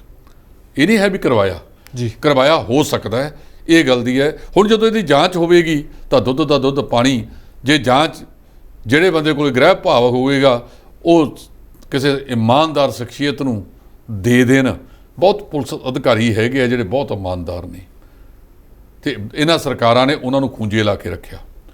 ਜੇ ਉਹਨਾਂ ਦੇ ਕੋਲ ਇਹਦੀ ਜਾਂਚ ਕਰਵਾ ਦਿੱਤੀ ਗਈ ਜਾਂ ਕਿਸੇ ਰਿਟਾਇਰਡ ਜੱਜ ਤੋਂ ਕਰਾ ਲੈਣ ਤਾਂ ਇਹਦੇ ਵਿੱਚ ਕੋਈ ਨਾ ਕੋਈ ਜ਼ਰੂਰ ਗੱਲ ਨਿਕਲ ਕੇ ਸਾਹਮਣੇ ਆਵੇਗੀ ਕਿ ਇਹਦੇ ਪਿੱਛੇ ਲੁਕੀ ਹੋਈ ਸੱਚਾਈ ਕੀ ਹੈ। ਜੀ ਢਿੱਲੋਂ ਸਾਹਿਬ, ਚੋਣਾਂ ਹੋ ਚੁੱਕੀਆਂ, ਰਿਜ਼ਲਟ ਆ ਚੁੱਕੇ, ਸਰਕਾਰ ਬਣ ਚੁੱਕੀ ਹੈ ਤੇ ਇਸੇ ਦੇ ਚੱਲਦਿਆਂ ਹੀ ਸ਼੍ਰੋਮਣੀ ਅਕਾਲੀ ਦਲ ਤੇ ਕਾਂਗਰਸ ਨੂੰ ਵੱਡੀ ਹਾਰ ਦਾ ਮੂੰਹ ਦੇਖਣਾ ਪਿਆ ਹੈ ਤੇ ਦੋਵਾਂ ਪਾਰਟੀਆਂ ਨੇ ਮੰਥਨ ਕੀਤੇ ਨੇ। ਇਸੇ ਦੇ ਚੱਲਦਿਆਂ ਸੁਨੀਲ ਜਾਖੜ ਜੋ ਸਾਬਕਾ ਪ੍ਰਧਾਨ ਨੇ ਪੰਜਾਬ ਪ੍ਰਦੇਸ਼ ਕਾਂਗਰਸ ਕਮੇਟੀ ਦੇ, ਉਹਨਾਂ ਨੇ ਅੰਬਿਕਾ ਸੋਨੀ ਦੇ ਨਿਸ਼ਾਨੇ ਸਾਧੇ ਨੇ ਤੇ ਦੂਜੇ ਪਾਸੇ ਜਿੰਨੇ ਵੀ ਵਿਰੋਧੀ ਨੇ ਉਹਨਾਂ ਨੇ ਭਗਵੰਤ ਮਾਨ ਨੂੰ ਮੁੱਖ ਮੰਤਰੀ ਬਣਨ ਦੀ ਵਧਾਈ ਜ਼ਰੂਰ ਦਿੱਤੀ ਹੈ। ਦੇਖੋ, ਇਹ ਸ਼ਿਸ਼ਟਾਚਾਰ ਦੇ ਵਿੱਚ ਬਹੁਤ ਚੰਗੀ ਗੱਲ ਹੈ ਜੀ। ਪੰਜਾਬ ਦਾ ਸ਼ਿਸ਼ਟਾਚਾਰ ਖਰਾਬ ਹੋਇਆ 2002 'ਚ ਜਦੋਂ ਕੈਪਟਨ ਅਮਰਿੰਦਰ ਸਿੰਘ ਮੁੱਖ ਮੰਤਰੀ ਬਣਦੇ ਨੇ ਜੀ। ਉਦੋਂ ਪਹਿਲਾਂ ਸ਼ਿਸ਼ਟਾਚਾਰ ਬਹੁਤ ਹੁੰਦਾ ਸੀਗਾ। ਬੇਅੰਤ ਸਿੰਘ ਅਕਸਰ ਬਾਦਲ ਸਾਹਿਬ ਤੇ ਟਕੋਰ ਕਰਦੇ ਹੁੰਦੇ ਆ, ਬਾਦਲ ਸਾਹਿਬ ਕੁੱਤਾ ਸਿੰਘ, ਟਮਾਟਰ ਸਿੰਘ, ਬਿੱਲਾ ਸਿੰਘ ਦੇ ਨਾਂ ਤੇ ਜਿੰਨੀਆਂ ਜਾਇਦਾਦਾਂ ਨੇ ਸਭ ਕੱਢ ਦਿਆਂਗੇ। ਪਰ ਸਿਆਸੀ ਤੌਰ ਤੇ ਕਦੇ ਨਹੀਂ ਸੀ। ਉਹਨਾਂ ਦੇ ਵੱਲੋਂ ਵਿਰੋਧੀ ਧਿਰਾਂ ਵੱਲੋਂ ਵੀ ਕੀਤੇ ਹੋਏ ਕੰਮਾਂ ਨੂੰ ਪੁਰਾਣੇ ਮੁੱਖ ਮੰਤਰੀ ਜੀ। ਤਰਜੀਹ ਦਿੰਦੇ ਸੀ, ਜੀ ਪਹਿਲ ਦੇ ਆਧਾਰ ਤੇ ਹੱਲ ਕਰਦੇ ਹੁੰਦੇ ਸੀ, ਸ਼ਿਸ਼ਟਾਚਾਰ ਸੀ। ਇਹ ਜਿਹੜਾ ਭਾਵੇਂ ਸੁਖਬੀਰ ਸਿੰਘ ਬਾਦਲ ਹੋਣ, ਚਰਨਜੀਤ ਸਿੰਘ ਚੰਨੀ, ਨਵਜੋਤ ਸਿੰਘ ਸਿੱਧੂ, ਸੁਨੀਲ ਜਾਖੜ ਸਮੇਤ ਸਾਰੇ ਬੀਜੇਪੀ ਦੇ, ਇੱਥੋਂ ਤੱਕ ਕਿ ਸਾਡੇ ਪ੍ਰਧਾਨ ਮੰਤਰੀ ਸਾਹਿਬ ਰੱਖਿਆ ਮੰਤਰੀ ਰਾਜਨਾਥ ਸਿੰਘ ਜੀ, ਅਖਿਲੇਸ਼ ਯਾਦਵ, ਗ੍ਰਹਿ ਮੰਤਰੀ ਅਮਿਤ ਸ਼ਾਹ, ਮਮਤਾ ਬੈਨਰਜੀ ਜੀ, ਇਹਨਾਂ ਸਾਰਿਆਂ ਨੇ ਭਗਵੰਤ ਸਿੰਘ ਮਾਨ ਨੂੰ ਜਿੱਤ ਦੀ ਵਧਾਈ ਦਿੱਤੀ ਹੈ। ਇਹ ਚੰਗੀ ਗੱਲ ਹੈ, ਦੇਣੀ ਚਾਹੀਦੀ ਹੈ। ਤੁਸੀਂ ਸਿਆਸੀ ਲੜਾਈਆਂ ਲੜੋ, ਪਰ ਸਿਆਸੀ ਲੜਾਈਆਂ ਨੂੰ ਨਿੱਜੀ ਲੜਾਈਆਂ 'ਚ ਨਾ ਬਦਲੋ ਜੀ। ਇਹ ਇੱਕ ਚੰਗੀ ਗੱਲ ਹੈ। ਉਹ ਬਣ ਗਏ ਨੇ, ਇਹਨਾਂ ਨੇ ਮੰਥਨ ਕੀਤੇ ਨੇ, ਮੰਥਨ ਕਰਕੇ ਉਹੀ ਹਾਲ ਉਕੜੂ, ਉਹੀ ਬੁੜੀ ਦਾ ਹਗਾਮਾ। ਬਾਦਲ ਸਾਹਿਬ ਆਏ, ਉਹ ਕਾਕਾ ਹੁਣ ਜ਼ੋਰ ਸ਼ੋਰ ਨਾਲ ਲੜੋ ਲੜਾਈ, ਜਿੱਤ ਹਾਰ ਤਾਂ ਹੁੰਦੀ ਰਹਿੰਦੀ ਹੈ, ਇੱਕ ਪਾਰਟੀ ਨੇ ਜਿੱਤਣਾ ਹੁੰਦਾ, ਇੱਕ ਨੇ ਹਾਰ ਜਾਣਾ। ਇਹ ਤਾਂ ਲਹਿਰ ਹੀ ਬਹੁਤ ਵੱਡੀ ਚੱਲੀ ਸੀ ਜਿਹੜੀ ਸਾਰਿਆਂ ਨੂੰ ਹਰਾ ਗਈ ਨਹੀਂ। ਬਾਦਲ ਸਾਹਿਬ ਨਮੋਸ਼ੀਜਨਕ ਹਾਰ ਹੈ। ਪੰਜਾਬੀ ਦੀ ਕਹਾਵਤ ਹੈ ਕਿ ਉੱਠ ਨਾ ਸਕਾਂ ਫਿੱਟੇ ਮੂੰਹ ਗੋਡਿਆਂ ਦੇ, ਯਾਰ ਹੋਰੀ ਤਾਂ ਭੁੰਜੇ ਖਾਣ 'ਚ ਹੀ ਸਵਾਦ ਲੈਂਦੇ ਆ।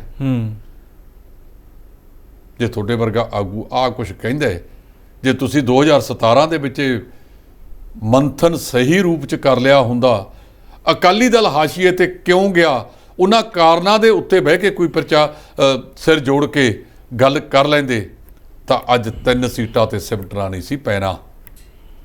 ਤੇ ਅਜੇ ਵੀ ਤੁਸੀਂ ਉਹ ਗੱਲ ਕਰ ਰਹੇ ਹੋ ਕਿ ਵਾਹ।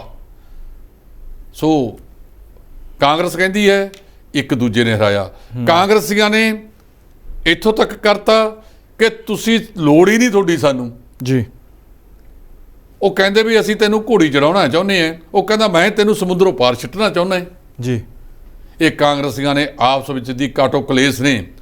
ਜਦੋਂ ਸਿੱਧੂ ਪ੍ਰਧਾਨ ਬਣਦੇ ਨੇ, ਦੂਜੇ ਪਾਸੇ ਚਰਨਜੀਤ ਸਿੰਘ ਚੰਨੀ ਮੁੱਖ ਮੰਤਰੀ ਬਣ ਗਏ, ਉਦੋਂ ਜਿਹੜੀ ਲਹਿਰ ਚੱਲੀ ਸੀ ਕੁਛ ਦਿਨ, ਲੋਕਾਂ ਨੂੰ ਐਂ ਲੱਗਿਆ ਸੀ ਕਿ ਇਹ ਸਰਕਾਰ ਦੁਬਾਰਾ ਆ ਸਕਦੀ ਹੈ ਜੀ। ਪਰ ਸਾਹਿਬ ਹੱਥ ਵਡਿਆਈਆਂ ਜਿਸ ਭਾਵ ਹੈ ਤਿਸ ਦੇ, ਉਹ ਪ੍ਰਮਾਤਮਾ ਦੇ ਹੱਥ ਵਿੱਚ ਜੋ ਵਡਿਆਈ ਹੈ ਉਹਨੇ ਕਿਹਨੂੰ ਦੇਣੀ ਹੈ, ਇਹ ਕੋਈ ਨਹੀਂ ਕੁਝ ਕਹਿ ਸਕਦਾ। ਕਈ ਕਹਿੰਦੇ ਹੁੰਦੇ ਸੀ ਅਸੀਂ ਤਾਂ ਹੁਣ ਡਿਪਟੀ ਨਹੀਂ ਬਣਨਾ, ਪੂਰੇ ਮੁੱਖ ਮੰਤਰੀ ਬਣ ਕੇ ਆਉਣਾ ਹੈ ਜੀ। ਉਹਨਾਂ ਨੇ ਪਤਾ ਨਹੀਂ ਕਦੋਂ ਬਣਨਾ ਹੈ, ਪ੍ਰਮਾਤਮਾ ਕਦੋਂ ਉਹ ਕੁਝ ਕਰਦਾ ਹੈ। ਪਰ 111 ਦਿਨਾਂ ਦੇ ਸਾਬਕਾ ਮੁੱਖ ਮੰਤਰੀ ਚਰਨਜੀਤ ਸਿੰਘ ਚੰਨੀ ਦਾ ਨਾਂ ਤਾਂ ਮੁੱਖ ਮੰਤਰੀਆਂ ਵਾਲੀ ਸੂਚੀ 'ਚ ਆ ਗਿਆ ਨਾ। ਜਿਹੜਾ ਬੋਰਡ ਪੰਜਾਬ ਸਿਵਲ ਸਕੱਤਰੇਤ ਦੇ ਵਿੱਚ ਮੁੱਖ ਮੰਤਰੀ ਦਫ਼ਤਰ 'ਚ ਲੱਗਿਆ ਹੋਇਆ ਸਮਾਂ ਸੂਚੀ, ਉਹਦੇ ਵਿੱਚ ਤਾਂ ਆ ਗਿਆ ਨਾ। ਭਗਵੰਤ ਸਿੰਘ ਮਾਨ ਦਾ ਉੱਥੇ ਚੜ ਗਿਆ ਨਾ ਜੀ। ਇਹ ਸਦਾ ਵਾਸਤੇ ਰਹੂਗਾ ਸਾਬਕਾ ਮੁੱਖ ਮੰਤਰੀ ਜੀ। ਸੰਗਰੂਰ ਜ਼ਿਲ੍ਹਾ ਇਹੋ ਜਿਹਾ ਹੈ ਜਿੱਥੇ ਇਦੋਂ ਪਹਿਲਾਂ ਵੀ 3 ਸਾਬਕਾ ਮੁੱਖ ਮੰਤਰੀ ਸੰਬੰਧਿਤ ਸਨ।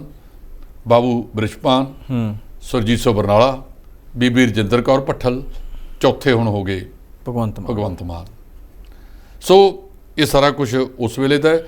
ਦੂਜੀ ਗੱਲ ਤੁਸੀਂ ਜਿਹੜੀ ਕੀਤੀ ਆ ਕਾਂਗਰਸ ਦੀ ਜੀ, ਜਿਹੜਾ ਜਾਖੜ ਹੈ ਸੁਨੀਲ ਜਾਖੜ, ਉਹਨੇ ਟੋਟ ਕੇ ਕਸੇ ਨੇ ਬੀਬੀ ਅੰਬਿਕਾ ਸੋਨੀ ਤੇ, ਜਿਹਨੇ ਕਿਹਾ ਸੀ ਜਦੋਂ ਇਹਨੂੰ 42 ਵੋਟਾਂ ਪੈ ਗਈਆਂ ਵੀ ਇਹਨੂੰ ਬਣਾ ਦਿਓ ਜੀ। ਉਹ ਕਹਿੰਦੇ ਕਾਂਗਰਸ ਕੋ ਇੱਕ ਪਾਸੇ ਤਾਂ ਤੁਸੀਂ ਕਹਿੰਦੇ ਹੋ ਅਸੀਂ ਸੈਕੂਲਰ ਪਾਰਟੀ ਹੈ, ਧਰਮ ਨਿਰਪੱਖ ਹੈ ਸਾਡਾ ਕੰਮ, ਫਿਰ ਤੁਸੀਂ ਜਾਤੀਵਾਦ ਤੇ ਕਿਵੇਂ ਕਰਤਾ ਕਿ ਇਹ ਤਾਂ ਹਿੰਦੂ ਹੈ ਜੀ। ਕਿਸੇ ਸਿੱਖ ਨੂੰ ਬਣਾਓ, ਦਲਿਤ ਨੂੰ ਬਣਾਓ, ਕੀ ਖੱਟਿਆ ਮੈਂ ਤੇਰੀ ਹੀਰ ਬਣ ਕੇ ਜੀ। ਉਹ ਗੱਲ ਵਧੀਆ ਨਹੀਂ ਲੱਗੀ, ਸਿਰੇ ਨਹੀਂ ਚੜੀ, ਜਿਹਦੇ ਕਰਕੇ ਧਰਮਿੰਦਰ ਜੀ ਉਹ ਕਹਿੰਦੇ ਵੀ ਇੱਕ ਪਾਸੇ ਆਪਾਂ ਧਰਮ ਨਿਰਪੱਖਤਾ ਦਾ ਸੱਦਾ ਦਿੰਦੇ ਹਾਂ ਤੇ ਦੂਜੇ ਪਾਸੇ ਆਹ ਗੱਲ ਕਰਦੇ ਹਾਂ ਧਰਮਿੰਦਰ ਕਿ ਅਸੀਂ ਤਾਂ ਜਿਹੜਾ ਹੈਗਾ ਹਿੰਦੂ ਨਹੀਂ ਬਣਾਉਣਾ, ਅਸੀਂ ਫਲਾਨਾ ਨਹੀਂ ਬਣਾਉਣਾ, ਟਿਮਕਾ ਨਹੀਂ ਬਣਾਉਣਾ। ਉਹਦੇ ਨਾਲ ਕਾਂਗਰਸ ਨੂੰ ਨੁਕਸਾਨ ਝੱਲਣਾ ਪਿਆ। ਉੱਥੇ ਜਿਹੜੀ ਬੀਬੀ ਸੋਨੀਆ ਗਾਂਧੀ ਦੀ ਅਗਵਾਈ ਦੇ ਵਿੱਚ ਸਾਡੇ ਮੈਂਬਰ ਪਾਰਲੀਮੈਂਟਾਂ ਨੇ ਮੀਟਿੰਗ ਕੀਤੀ ਹੈ, ਉਹਦੇ ਵਿੱਚ ਬੀਬੀ ਪ੍ਰਨੀਤ ਕੌਰ ਵੀ ਬੈਠੇ ਸੀ ਜੀ। ਉਹਦੇ ਵਿੱਚ ਕਹਿੰਦੇ ਕਿਸੇ ਨੇ ਇਹ ਕਿਹਾ ਕਿ ਜੀ ਹੁਣ ਫਿਰ ਕੈਪਟਨ ਸਾਹਿਬ ਨੂੰ ਵਾਪਸ ਲੈ ਆਈਏ ਤੇ ਆ ਜਿਹੜਾ ਕੁਝ ਹੁਣ ਕਰਦੇ ਹੋ, ਕੈਪਟਨ ਨੂੰ ਜਾਣ ਤੋਂ ਹੀ ਰੋਕ ਲੈਂਦੇ ਉਦੋਂ ਜੀ। ਕੈਪਟਨ ਨੂੰ ਸਮਝਾ ਦਿੰਦੇ ਵੀ ਭਾਈ ਤੂੰ ਉਹਨਾਂ ਗੱਲਾਂ ਤੇ ਖਰਾ ਨਹੀਂ ਉਤਰਿਆ, ਕਿਰਪਾ ਕਰਕੇ ਤੂੰ ਰਹਿ। ਉਹਦੀ ਤਾਂ ਸਥਿਤੀ ਇਹੋ ਜਿਹੀ ਵਾਪਰੀ ਹੈ, ਉਹਦੇ 15 ਦੇ ਕਰੀਬ ਜਿਹੜੇ ਵਿਧਾਇਕ ਨੇ ਉਹਨਾਂ ਨੂੰ ਤਾਂ 1% ਵੋਟ ਵੀ ਨਹੀਂ ਪਈ, ਜਿਹੜੇ ਉਮੀਦਵਾਰ ਖੜੇ ਸੀ ਉਹਦੇ ਵਿਧਾਇਕ ਵਾਸਤੇ 1% ਵੋਟ ਵੀ ਨਹੀਂ ਪਈ। ਸੋ ਇਹਨਾਂ ਸਾਰਿਆਂ ਨੂੰ ਮੰਥਨ ਜੇ ਕਰਨਾ ਹੈ ਤਾਂ ਉਹਦੇ ਅਸਲੀ ਕਾਰਨਾਂ ਤੇ ਜਾ ਕੇ ਕਰੋ। ਜੇ ਉਹਦੇ ਅਸਲੀ ਕਾਰਨ ਨਹੀਂ ਜਾਣੋਗੇ ਤਾਂ अब पछताए क्या हुआ जब चिड़िया चुग गई खेत। ये चिड़िया ने हुण भी खेत चुक लिया, तो जे फिर भी ना करोगे तो चिड़िया ने खेत फिर भी चुग लेने ने। जी ਢਿੱਲੋਂ ਸਾਹਿਬ, ਪੈਟਰੋਲ ਡੀਜ਼ਲ ਦੀਆਂ ਕੀਮਤਾਂ ਨੂੰ ਲੈ ਕੇ ਕਾਫੀ ਜਿਹੜੇ ਸਵਾਲ ਖੜੇ ਹੋਏ ਸੀ ਕਿ ਆਉਣ ਵਾਲੇ ਸਮੇਂ ਦੇ ਵਿੱਚ ਕੀਮਤਾਂ ਵੱਧ ਸਕਦੀਆਂ ਨੇ। ਕੱਚੇ ਤੇਲ ਦੀ ਕੀਮਤ ਵੱਧ ਚੁੱਕੀ ਹੈ ਤੇ ਦੂਜੇ ਪਾਸੇ ਰੂਸ ਤੋਂ ਭਾਰਤ ਤੇਲ ਲੈਣ ਦੀ, ਕੱਚਾ ਤੇਲ ਲੈਣ ਦੀ ਤਿਆਰੀ ਦੇ ਵਿੱਚ ਆ। ਤੇ ਇਸੇ ਦੇ ਚੱਲਦਿਆਂ ਹੀ ਹਰਦੀਪ ਪੁਰੀ ਨੇ, ਕੇਂਦਰੀ ਮੰਤਰੀ, ਉਹਨਾਂ ਨੇ ਰਾਹੁਲ ਗਾਂਧੀ ਦੇ ਉੱਤੇ ਨਿਸ਼ਾਨਾ ਸਾਧਿਆ ਕਿ ਰਾਹੁਲ ਗਾਂਧੀ ਨੇ ਇੱਕ ਟਵੀਟ ਕੀਤਾ ਸੀ ਜਿਹਦੇ ਵਿੱਚ ਉਹਨਾਂ ਨੇ ਕਿਹਾ ਸੀ ਕਿ ਪੈਟਰੋਲ ਡੀਜ਼ਲ ਦੀਆਂ ਕੀਮਤਾਂ ਵੱਧ ਜਾਣਗੀਆਂ, ਜਿਸ ਤੋਂ ਬਾਅਦ ਲੋਕਾਂ ਨੇ ਪੈਟਰੋਲ ਡੀਜ਼ਲ ਜਮ੍ਹਾਂ ਕਰ ਲਿਆ। ਦੇਖੋ, ਇਹ 'ਚ ਕੋਈ ਸ਼ੱਕ ਨਹੀਂ। ਲੋਕਾਂ ਦੇ ਵਿੱਚ ਇੱਕ ਚਰਚਾ ਸੀ ਕਿ ਕਾਫੀ ਜ਼ਿਆਦਾ ਵੱਧ ਜਾ ਗਿਆ, 130-35 ਦਿਨਾਂ ਤੋਂ ਕੋਈ ਵਧਿਆ ਨਹੀਂ। ਰਾਹੁਲ ਗਾਂਧੀ ਨੇ ਟਵੀਟ ਕਰਕੇ ਲੋਕ ਜੇ ਇੰਨੀ ਰਾਹੁਲ ਗਾਂਧੀ ਨੂੰ ਮੰਨਦੇ ਸੀ ਤਾਂ ਫਿਰ ਸੱਤਾ ਵੀ ਦੇ ਦਿੰਦੇ ਜੀ। ਪੁਰੀ ਸਾਹਿਬ ਦਾ ਜਿਹੜਾ ਬਿਆਨ ਆ ਬੜਾ ਹਾਸੋਹੀਣਾ ਬਿਆਨ ਹੈ। ਤੁਸੀਂ ਮੰਤਰੀ ਹੋ, ਤੁਸੀਂ ਪੈਟਰੋਲ ਮੰਤਰੀ ਵੀ ਹੋ, ਤੁਸੀਂ ਅਗਲੇ ਦਿਨ ਹੀ ਬਿਆਨ ਦਿੰਦੇ ਕਿ ਸਾਡੀ ਗਰੰਟੀ ਹੈ ਇਹ ਨਹੀਂ ਵਧਣਗੇ ਜੀ, ਤੇ ਲੋਕ ਜਮਾਖੋਰੀ ਕਰਦੇ ਕਿਉਂ? ਉੱਠ ਨਾ ਸਕਾ ਫਿੱਟੇ ਮੂੰਹ ਗੋਡਿਆਂ ਦੇ, ਗੱਲਾਂ ਤੁਹਾਡੀਆਂ ਨੇ ਤੇ ਮੋਢੇ ਦੂਜੇ ਦੇ ਵਰਤੀ ਜਾਂਦੇ ਹੋ। ਮੇਰਾ ਖਿਆਲ ਹੈ ਕਿ ਇਹਦੀ ਥਾਂ ਦੇ ਉੱਤੇ ਪੁਰੀ ਸਾਹਿਬ ਨੂੰ ਹੁਣ ਵੀ ਇਹ ਬਿਆਨ ਦੇ ਦੇਣਾ ਚਾਹੀਦਾ ਕਿ ਜੀ ਅਸੀਂ ਤੇਲ ਪੈਟਰੋਲ ਦੀਆਂ ਕੀਮਤਾਂ ਨਹੀਂ ਵਧਾਉਂਦੇ।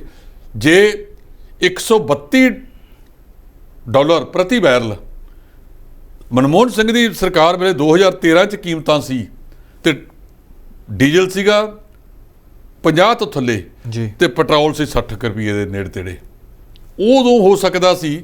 ਹੁਣ ਵੀ ਤਾਂ 132 ਬੈਰਲ ਹੀ ਹੋਈ ਹੈ ਨਾ ਜੀ। ਤੇ ਰੂਸ ਨਾਲ ਇਹਨਾਂ ਨੇ ਕੋਈ ਸਮਝੌਤਾ ਕੀਤਾ ਹੈ ਜਿਹਦੇ ਵਿੱਚ ਰੂਸ ਇਹਨਾਂ ਨੂੰ ਉਸ ਤੋਂ ਘੱਟ ਕੀਮਤ ਦੇ ਉੱਤੇ ਕੱਚਾ ਤੇਲ ਮੁਹੱਈਆ ਕਰੇਗਾ ਜੀ।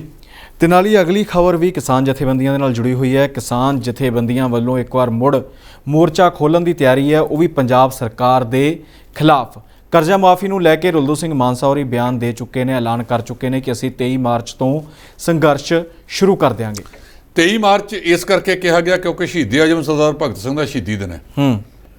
ਮੇਰਾ ਖਿਆਲ ਰੁਲਦੂ ਸਿੰਘ ਮਾਨਸਾ ਨੇ ਜਿਹੜਾ ਬਿਆਨ ਦਿੱਤਾ ਹੈਗਾ ਉਹਨਾਂ ਦੀ ਜਥੇਬੰਦੀ ਨੇ ਸੋਚ ਸਮਝ ਕੇ ਦਿੱਤਾ ਹੋਣਾ, ਉਹਨਾਂ ਦੀ ਆਪਣੀ ਗੱਲ ਹੈ ਜੀ। ਪਰ ਇੱਕ ਗੱਲ ਇਹਦੇ 'ਚ ਹੈਗੀ ਹੈ ਕਿ ਰੁਲਦੂ ਸਿੰਘ ਮਾਨਸਾ ਨੇ, ਮੈਂ ਸਮਝਦਾ ਕਿ ਅਜੇ ਸਰਕਾਰ ਨੂੰ ਮੌਕਾ ਦੇਣਾ ਚਾਹੀਦਾ। ਘੱਟੋ ਘੱਟ ਜਦੋਂ ਇਹ ਅਗਲਾ ਬਜਟ ਪੇਸ਼ ਕਰਨ ਜੂਨ ਦੇ ਵਿੱਚ, ਉਦੋਂ ਤੱਕ ਤਾਂ ਦੇਖੋ ਨਾ, ਤੇਲ ਦੇਖੋ, ਤੇਲ ਦੀ ਧਾਰ ਦੇਖੋ, ਰਾਹ ਪੀਏ ਜਾਣਗੇ ਜਾਂ ਵਾਹ ਪਏ ਜਾਣਗੇ। ਮੇਰਾ ਖਿਆਲ ਹੈ ਕਿ ਅਜੇ ਕਾਹਲੀ ਦੇ ਵਿੱਚ ਇਹ ਸਟੈਪ ਹੈ। ਜੇ ਉਹਨਾਂ ਨੇ ਸੰਘਰਸ਼ ਕਰਨਾ ਹੈ ਤਾਂ ਜਾ ਕੇ ਦਿੱਲੀ ਦੇ ਬਾਰਡਰਾਂ ਦੇ ਉੱਤੇ ਦੁਬਾਰਾ ਕਰਨ। ਮੈਂ ਸਮਝਦਾ ਕਿ ਅਜੇ ਥੋੜ੍ਹਾ ਜਿਹਾ ਇਹਨਾਂ ਨੂੰ ਮੌਕਾ ਦੇਣਾ ਚਾਹੀਦਾ ਹੈ। ਅਜੇ ਕੱਲ੍ਹ ਤਾਂ ਬੰਦੇ ਬੈਠੇ ਨੇ ਯਾਰ, ਤੁਸੀਂ ਅੱਜ ਹੀ ਐਕਸਪੈਕਟ ਕਰਦੇ ਹੋ ਕਿ ਅੱਜ ਹੀ ਉਹ ਤੁਹਾਡੀਆਂ ਮੰਗਾਂ ਨੂੰ ਮੰਨ ਲੈਣ। ਮੇਰਾ ਖਿਆਲ ਹੈ ਕਿ ਇਹ ਪੋਸੀਬਲ ਨਹੀਂ ਹੋਵੇਗਾ। ਢਿੱਲੋਂ ਸਾਹਿਬ, ਦਿੱਲੀ ਦੇ ਵਿੱਚ ਵੱਡਾ ਫੇਰਬਦਲ ਹੋਇਆ। ਸ਼੍ਰੋਮਣੀ ਅਕਾਲੀ ਦਲ ਦਿੱਲੀ ਸਟੇਟ ਦਾ ਗਠਨ ਹੋ ਚੁੱਕਾ ਹੈ ਤੇ ਦੂਜੇ ਪਾਸੇ ਹਾਰ ਤੋਂ ਬਾਅਦ ਸ਼੍ਰੋਮਣੀ ਅਕਾਲੀ ਦਲ ਨੂੰ ਲਗਾਤਾਰ ਝਟਕੇ ਲੱਗਦੇ ਹੋਏ ਨਜ਼ਰ ਆ ਰਹੇ ਨੇ। ਬਿਲਕੁਲ ਜੀ, ਸ਼੍ਰੋਮਣੀ ਅਕਾਲੀ ਦਲ ਦਿੱਲੀ ਦੇ ਵਿੱਚੋਂ ਆਮ ਤੌਰ ਤੇ ਬਾਹਰ ਕਰ ਦਿੱਤਾ ਗਿਆ। ਸ਼੍ਰੋਮਣੀ ਅਕਾਲੀ ਦਲ ਦਿੱਲੀ ਸਟੇਟ ਕਾਲਕਾ ਸਾਹਿਬ ਹੋਰਾਂ ਨੇ ਬਣਾ ਲਿਆ। ਪਹਿਲਾਂ ਸ਼੍ਰੋਮਣੀ ਅਕਾਲੀ ਦਲ ਦਿੱਲੀ ਉਹ ਪਰਮਜੀਤ ਸਿੰਘ ਸਰਨੇ ਹੋਰਾਂ ਦਾ ਹੈਗਾ, ਜਾਗੋ ਪਾਰਟੀ ਮਨਜੀਤ ਸਿੰਘ ਜੀਕੇ ਦੀ ਹੈਗੀ ਹੈ। ਇਹਨਾਂ ਨੇ ਉਹ ਬੰਦਾ ਲਿਆਂਦਾ ਹੈ ਅਵਤਾਰ ਸਿੰਘ ਹਿੱਤ ਜੀ, ਭਾਵ ਚੱਲੇ ਕਾਰਤੂਸ ਹੈ ਜਿਹੜੇ, ਉਹਨਾਂ ਦੇ ਵਿੱਚੋਂ ਇਹ ਫੂਸੀ ਮੰਡੇ ਪਕਾਉਣ ਨੂੰ ਫਿਰਦੇ ਨੇ। ਜੇ ਤੁਸੀਂ ਪਹਿਲਾਂ ਸੰਭਲ ਕੇ ਚੱਲੇ ਹੁੰਦੇ, ਸੋਚ ਸਮਝ ਕੇ ਤੁਰੇ ਹੁੰਦੇ ਤਾਂ ਅੱਜ ਆਹ ਦਿਨ ਨਾ ਦੇਖਣੇ ਪੈਂਦੇ। ਗਲਤੀਆਂ ਆਪਣੀਆਂ ਗਲਤੀਆਂ ਕਰਕੇ ਜਿਹੜਾ ਰਕਾਬਗੰਜ ਦੇ ਵਿੱਚ ਅਕਾਲੀ ਦਲ ਦਾ ਦਫ਼ਤਰ ਸੀ ਉਹ ਸਭ ਉਹਨਾਂ ਨੇ ਇਹਨਾਂ ਦੀਆਂ ਫੋਟੋਆਂ ਬਾਹਰ ਲਾਤੀਆਂ। ਪਿਛਲੀ ਵਾਰੀ ਜਦੋਂ ਚੋਣਾਂ ਹੋਈਆਂ ਸੀ, ਜੀਕੇ ਹੋਰੀ ਜਿੱਤੇ ਨੇ, ਉਹਨਾਂ ਨੇ ਐਲਾਨ ਕਰਤਾ ਸੀ ਕਿ ਤੁਹਾਡੇ ਪਿਓ ਪੁੱਤ ਦੀ ਫੋਟੋ ਨਹੀਂ ਅਸੀਂ ਲੈਣੀ ਜੀ, ਜੇ ਅਸੀਂ ਲਾਤੀ ਅਸੀਂ ਜਿੱਤ ਨਹੀਂ ਸਕਾਂਗੇ। ਇਹਨਾਂ ਨੂੰ ਉਦੋਂ ਸਮਝ ਨਾ ਆਈ। ਫਿਰ ਜਦੋਂ ਮਨਜਿੰਦਰ ਸਿੰਘ ਸਰ ਸਾਹਿਬ ਭਾਰਤੀ ਜਨਤਾ ਪਾਰਟੀ ਦੇ ਵਿੱਚ ਸਿੱਧੇ ਤੌਰ ਤੇ ਚਲਿਆ ਗਿਆ, ਇਹਨਾਂ ਨੂੰ ਉਦੋਂ ਸਮਝ ਨਾ ਆਈ। ਹੰਕਾਰ ਦੇ ਘੋੜੇ ਤੇ ਇੰਨੇ ਚੜੇ ਹੋਏ ਸੀ, 80 ਸੀਟਾਂ ਹੋਣਗੀਆਂ ਸਾਡੀਆਂ 80 ਤੇ 70-75 ਭਗਵੰਤ ਸਿੰਘ ਮਾਨ ਕਹਿੰਦਾ ਸੀ 80 ਤੱਕ। 150 ਸੀਟ ਤਾਂ ਇਹਨਾਂ ਦੋਨਾਂ ਦੀ ਹੋ ਗਈ ਜੀ। ਸੀਟਾਂ ਤਾਂ 117 ਨੇ। ਇਹਦਾ ਮਤਲਬ ਇਹ ਹੈ ਕਿ ਜ਼ਮੀਨੀ ਪੱਧਰ ਦੀ ਸੱਚਾਈ ਇਹਨਾਂ ਨੂੰ ਸਮਝ ਹੀ ਨਹੀਂ ਆਈ ਕਿ ਲੋਕਾਂ ਨੇ ਸਾਡਾ ਇਹ ਹੱਲ ਕਿਉਂ ਕਰਤਾ। ਬੀਬੀ ਕਿਰਨਜੋਤ ਕੌਰ ਸ਼੍ਰੋਮਣੀ ਗੁਰਦੁਆਰਾ ਪ੍ਰਬੰਧਕ ਕਮੇਟੀ ਦੇ ਸਾਬਕਾ ਸਕੱਤਰ ਨੇ, ਉਹਨਾਂ ਨੇ ਬੀਬੀ ਹਰਸਿਮਰਤ ਕੌਰ ਤੇ ਸੁਖਬੀਰ ਸਿੰਘ ਬਾਦਲ ਤੇ ਤੰਜ ਕੱਸਿਆ ਕਿ ਬੀਬੀ ਜੀ ਤੁਹਾਡੀ ਅਰਦਾਸ ਪੂਰੀ ਹੋ ਗਈ, ਤੁਸੀਂ ਕਿਹਾ ਸੀ ਬੇਅਦਬੀਆਂ ਕਰਾਉਣ ਵਾਲਿਆਂ, ਸਿਆਸਤ ਕਰਨ ਵਾਲਿਆਂ ਦਾ ਕੱਖ ਨਾ ਰਹੇ। ਜਿਹਨੇ ਗੁਟਕੇ ਦੀ ਸਹੁੰ ਖਾਧੀ ਸੀ ਤੇ ਜਿਹਦੀ ਸਰਕਾਰ ਵੇਲੇ ਬੇਅਦਬੀਆਂ ਹੋਈਆਂ ਸੀ, ਤੁਹਾਨੂੰ ਦੋਨਾਂ ਨੂੰ ਹੀ ਪੂੰਝ ਕੇ ਨਿੰਗਾਂ ਦੇ ਡੋਲ ਵਾਂਗੂ ਲੋਕਾਂ ਨੇ ਬਾਹਰ ਕਰ ਦਿੱਤਾ ਜੀ। ਜਿਟਲ ਸਾਹਿਬ, ਜਾਂਦੇ ਜਾਂਦੇ ਇੱਕ ਖਬਰ ਦੇ ਉੱਤੇ, ਅਹਿਮ ਦੇ ਉੱਤੇ ਚਰਚਾ ਜ਼ਰੂਰ ਕਰਾਂਗੇ। ਉਹ ਇਹ ਹੈ ਕਿ ਸੰਦੀਪ ਸਿੰਘ ਨੰਗਲੰਬੀਆ ਕਬੱਡੀ ਖਿਡਾਰੀ ਦਾ ਕਤਲ ਕਰ ਦਿੱਤਾ ਗਿਆ ਸੀ, ਜਿਸ ਮਾਮਲੇ ਦੇ ਵਿੱਚ 4 ਵਿਅਕਤੀਆਂ ਨੂੰ ਗ੍ਰਿਫਤਾਰ ਕੀਤਾ ਗਿਆ ਹੈ ਤੇ ਇਹ ਵੀ ਕਿਹਾ ਜਾ ਰਿਹਾ ਹੈ ਕਿ ਫੈਡਰੇਸ਼ਨਾਂ ਨੇ ਜਿਹੜੀਆਂ ਕਬੱਡੀ ਦੀਆਂ, ਉਹਨਾਂ ਦੇ ਉੱਤੇ ਗੈਂਗਸਟਰਾਂ ਦਾ ਦਬਦਬਾ ਜ਼ਿਆਦਾ ਹੈ। ਇਹ ਬਿਲਕੁਲ ਦਰੁਸਤ ਹੈ। ਅੱਜ ਇੱਕ ਅਖਬਾਰ ਨੇ ਬਹੁਤ ਪ੍ਰਮੁੱਖਤਾ ਦੇ ਨਾਲ ਇਸ ਖਬਰ ਨੂੰ ਛਾਪਿਆ ਹੈ ਕਿ ਜਿਵੇਂ ਸੱਟੇਬਾਜ਼ੀ ਕ੍ਰਿਕਟ ਦੇ ਵਿੱਚ ਹੁੰਦੀ ਹੈ ਜੀ, ਉਸੇ ਤਰ੍ਹਾਂ ਦੀ ਸੱਟੇਬਾਜ਼ੀ ਇੱਥੇ ਵੀ ਸ਼ੁਰੂ ਹੋ ਗਈ। ਇਹ ਫੈਡਰੇਸ਼ਨਾਂ ਦੇ ਉੱਤੇ ਇਹਨਾਂ ਲੋਕਾਂ ਨੇ ਕਬਜ਼ਾ ਕਰ ਲਿਆ ਵੀ ਕਿਹਨੂੰ ਮੈਚ ਹਰਾਉਣਾ, ਕਿਹਨੂੰ ਜਿਤਾਉਣਾ, ਕਿਹਨੂੰ ਕੀ ਕਰਨਾ ਹੈ। ਸਾਡੇ ਸਾਹਮਣੇ ਬਹੁਤ ਮੁਸ਼ਕਲ ਹਾਲਾਤ ਬਣੇ ਹੋਏ ਸੀ। ਪਿਛਲੇ ਹਫ਼ਤੇ ਇਹ ਸ਼ਾਇਦ 14 ਨੂੰ ਕਤਲ ਹੋਇਆ ਇਹ ਜੀ, ਤੇ ਬਹੁਤ ਵੱਡਾ ਸੀ। ਨਵੀਂ ਸਰਕਾਰ ਬਣੀ ਸੀ, ਉੱਥੋਂ ਦੇ SSP ਨੇ ਸਤਿੰਦਰ ਸਿੰਘ ਜੀ, ਉਹਨਾਂ ਨੇ ਇਹਦਾ ਬ੍ਰੇਕਅਪ ਦਿੱਤਾ ਹੈ ਕਿ ਕਿਵੇਂ ਇਹਦੇ ਵਿੱਚ ਗੈਂਗਸਟਰਾਂ ਵੱਲੋਂ ਜਿਹੜੇ ਸ਼ਾਰਪ ਸ਼ੂਟਰ ਨੇ ਜੀ, ਉਹਨਾਂ ਦੀ ਵਰਤੋਂ ਕੀਤੀ ਗਈ ਹੈ ਤੇ ਇਹਦਾ ਸੰਦੀਪ ਨੰਗਲ ਅੰਬੀਆਂ ਦਾ ਜਿਹੜਾ ਚਾਰੇ ਉਹ ਤੇ 4-5 ਸਾਜ਼ਿਸ਼ ਘਾੜੇ ਨੇ ਇਹਦੇ 'ਚ, ਉਹ ਸਾਰਿਆਂ ਦਾ ਪਰਦਾਫਾਸ਼ ਕਰ ਦਿੱਤਾ ਗਿਆ। ਇਹ ਕੇਸ ਉਹਨਾਂ ਨੇ ਕੱਲ੍ਹ ਫਿਰ ਇਹਦਾ ਸੰਸਕਾਰ ਵੀ ਕਰ ਦਿੱਤਾ ਜਦੋਂ ਇਹ ਹੋ ਗਿਆ ਕਿ ਕਾਤਲ ਫੜੇ ਗਏ ਜੀ। ਟਰੋ ਸਾਹਿਬ, ਤੁਸੀਂ ਪ੍ਰੋਗਰਾਮ ਦਾ ਹਿੱਸਾ ਬਣੇ, ਵੱਖ-ਵੱਖ ਮੁੱਦਿਆਂ ਤੇ ਆਪਣਾ ਪ੍ਰਤੀਕਰਮ ਦਿੱਤਾ, ਤੁਹਾਡਾ ਬਹੁਤ-ਬਹੁਤ ਧੰਨਵਾਦ ਹੈ ਜੀ। ਸ਼ੁਕਰੀਆ ਜੀ, ਬਹੁਤ-ਬਹੁਤ ਮਿਹਰਬਾਨੀ, ਬਹੁਤ ਮਿਹਰਬਾਨੀ। ਸੋ ਖਬਰ ਤੋੜ ਪ੍ਰੋਗਰਾਮ ਦੇ ਵਿੱਚ ਫਿਲਹਾਲ ਇੰਨਾ ਹੀ। ਅਗਲੇ ਹਫਤੇ ਦੀਆਂ ਸਰਗਰਮੀਆਂ ਲੈ ਕੇ ਫਿਰ ਇਸੇ ਦਿਨ ਤੁਹਾਡੇ ਰੂਬਰੂ ਹੋਵਾਂਗੇ। ਫਿਲਹਾਲ ਇਜਾਜ਼ਤ ਦਿਓ, ਧੰਨਵਾਦ। T5 ਚੈਨਲ ਪੰਜਾਬੀ ਹੁਣੇ ਸਬਸਕ੍ਰਾਈਬ ਕਰੋ, ਬੈਲ ਆਈਕਨ ਤੇ ਕਲਿੱਕ ਕਰੋ। ਕੀ ਹੁੰਦੀ ਹੈ ਜਮ੍ਹਾਂਬੰਦੀ, ਕਿਵੇਂ ਬਣਦੀ ਹੈ ਵਸੀਅਤ, ਜ਼ਮੀਨ ਜਾਇਦਾਦ ਦੇ ਹਰ ਮਸਲੇ ਤੇ ਕਰਾਂਗੇ ਚਰਚਾ। ਦੇਖਣਾ ਨਾ ਭੁੱਲਣਾ ਸਾਡਾ ਖਾਸ ਪ੍ਰੋਗਰਾਮ naibtehsildar.com, ਕਾਨੂੰਨ ਜਾਇਦਾਦ ਦਾ।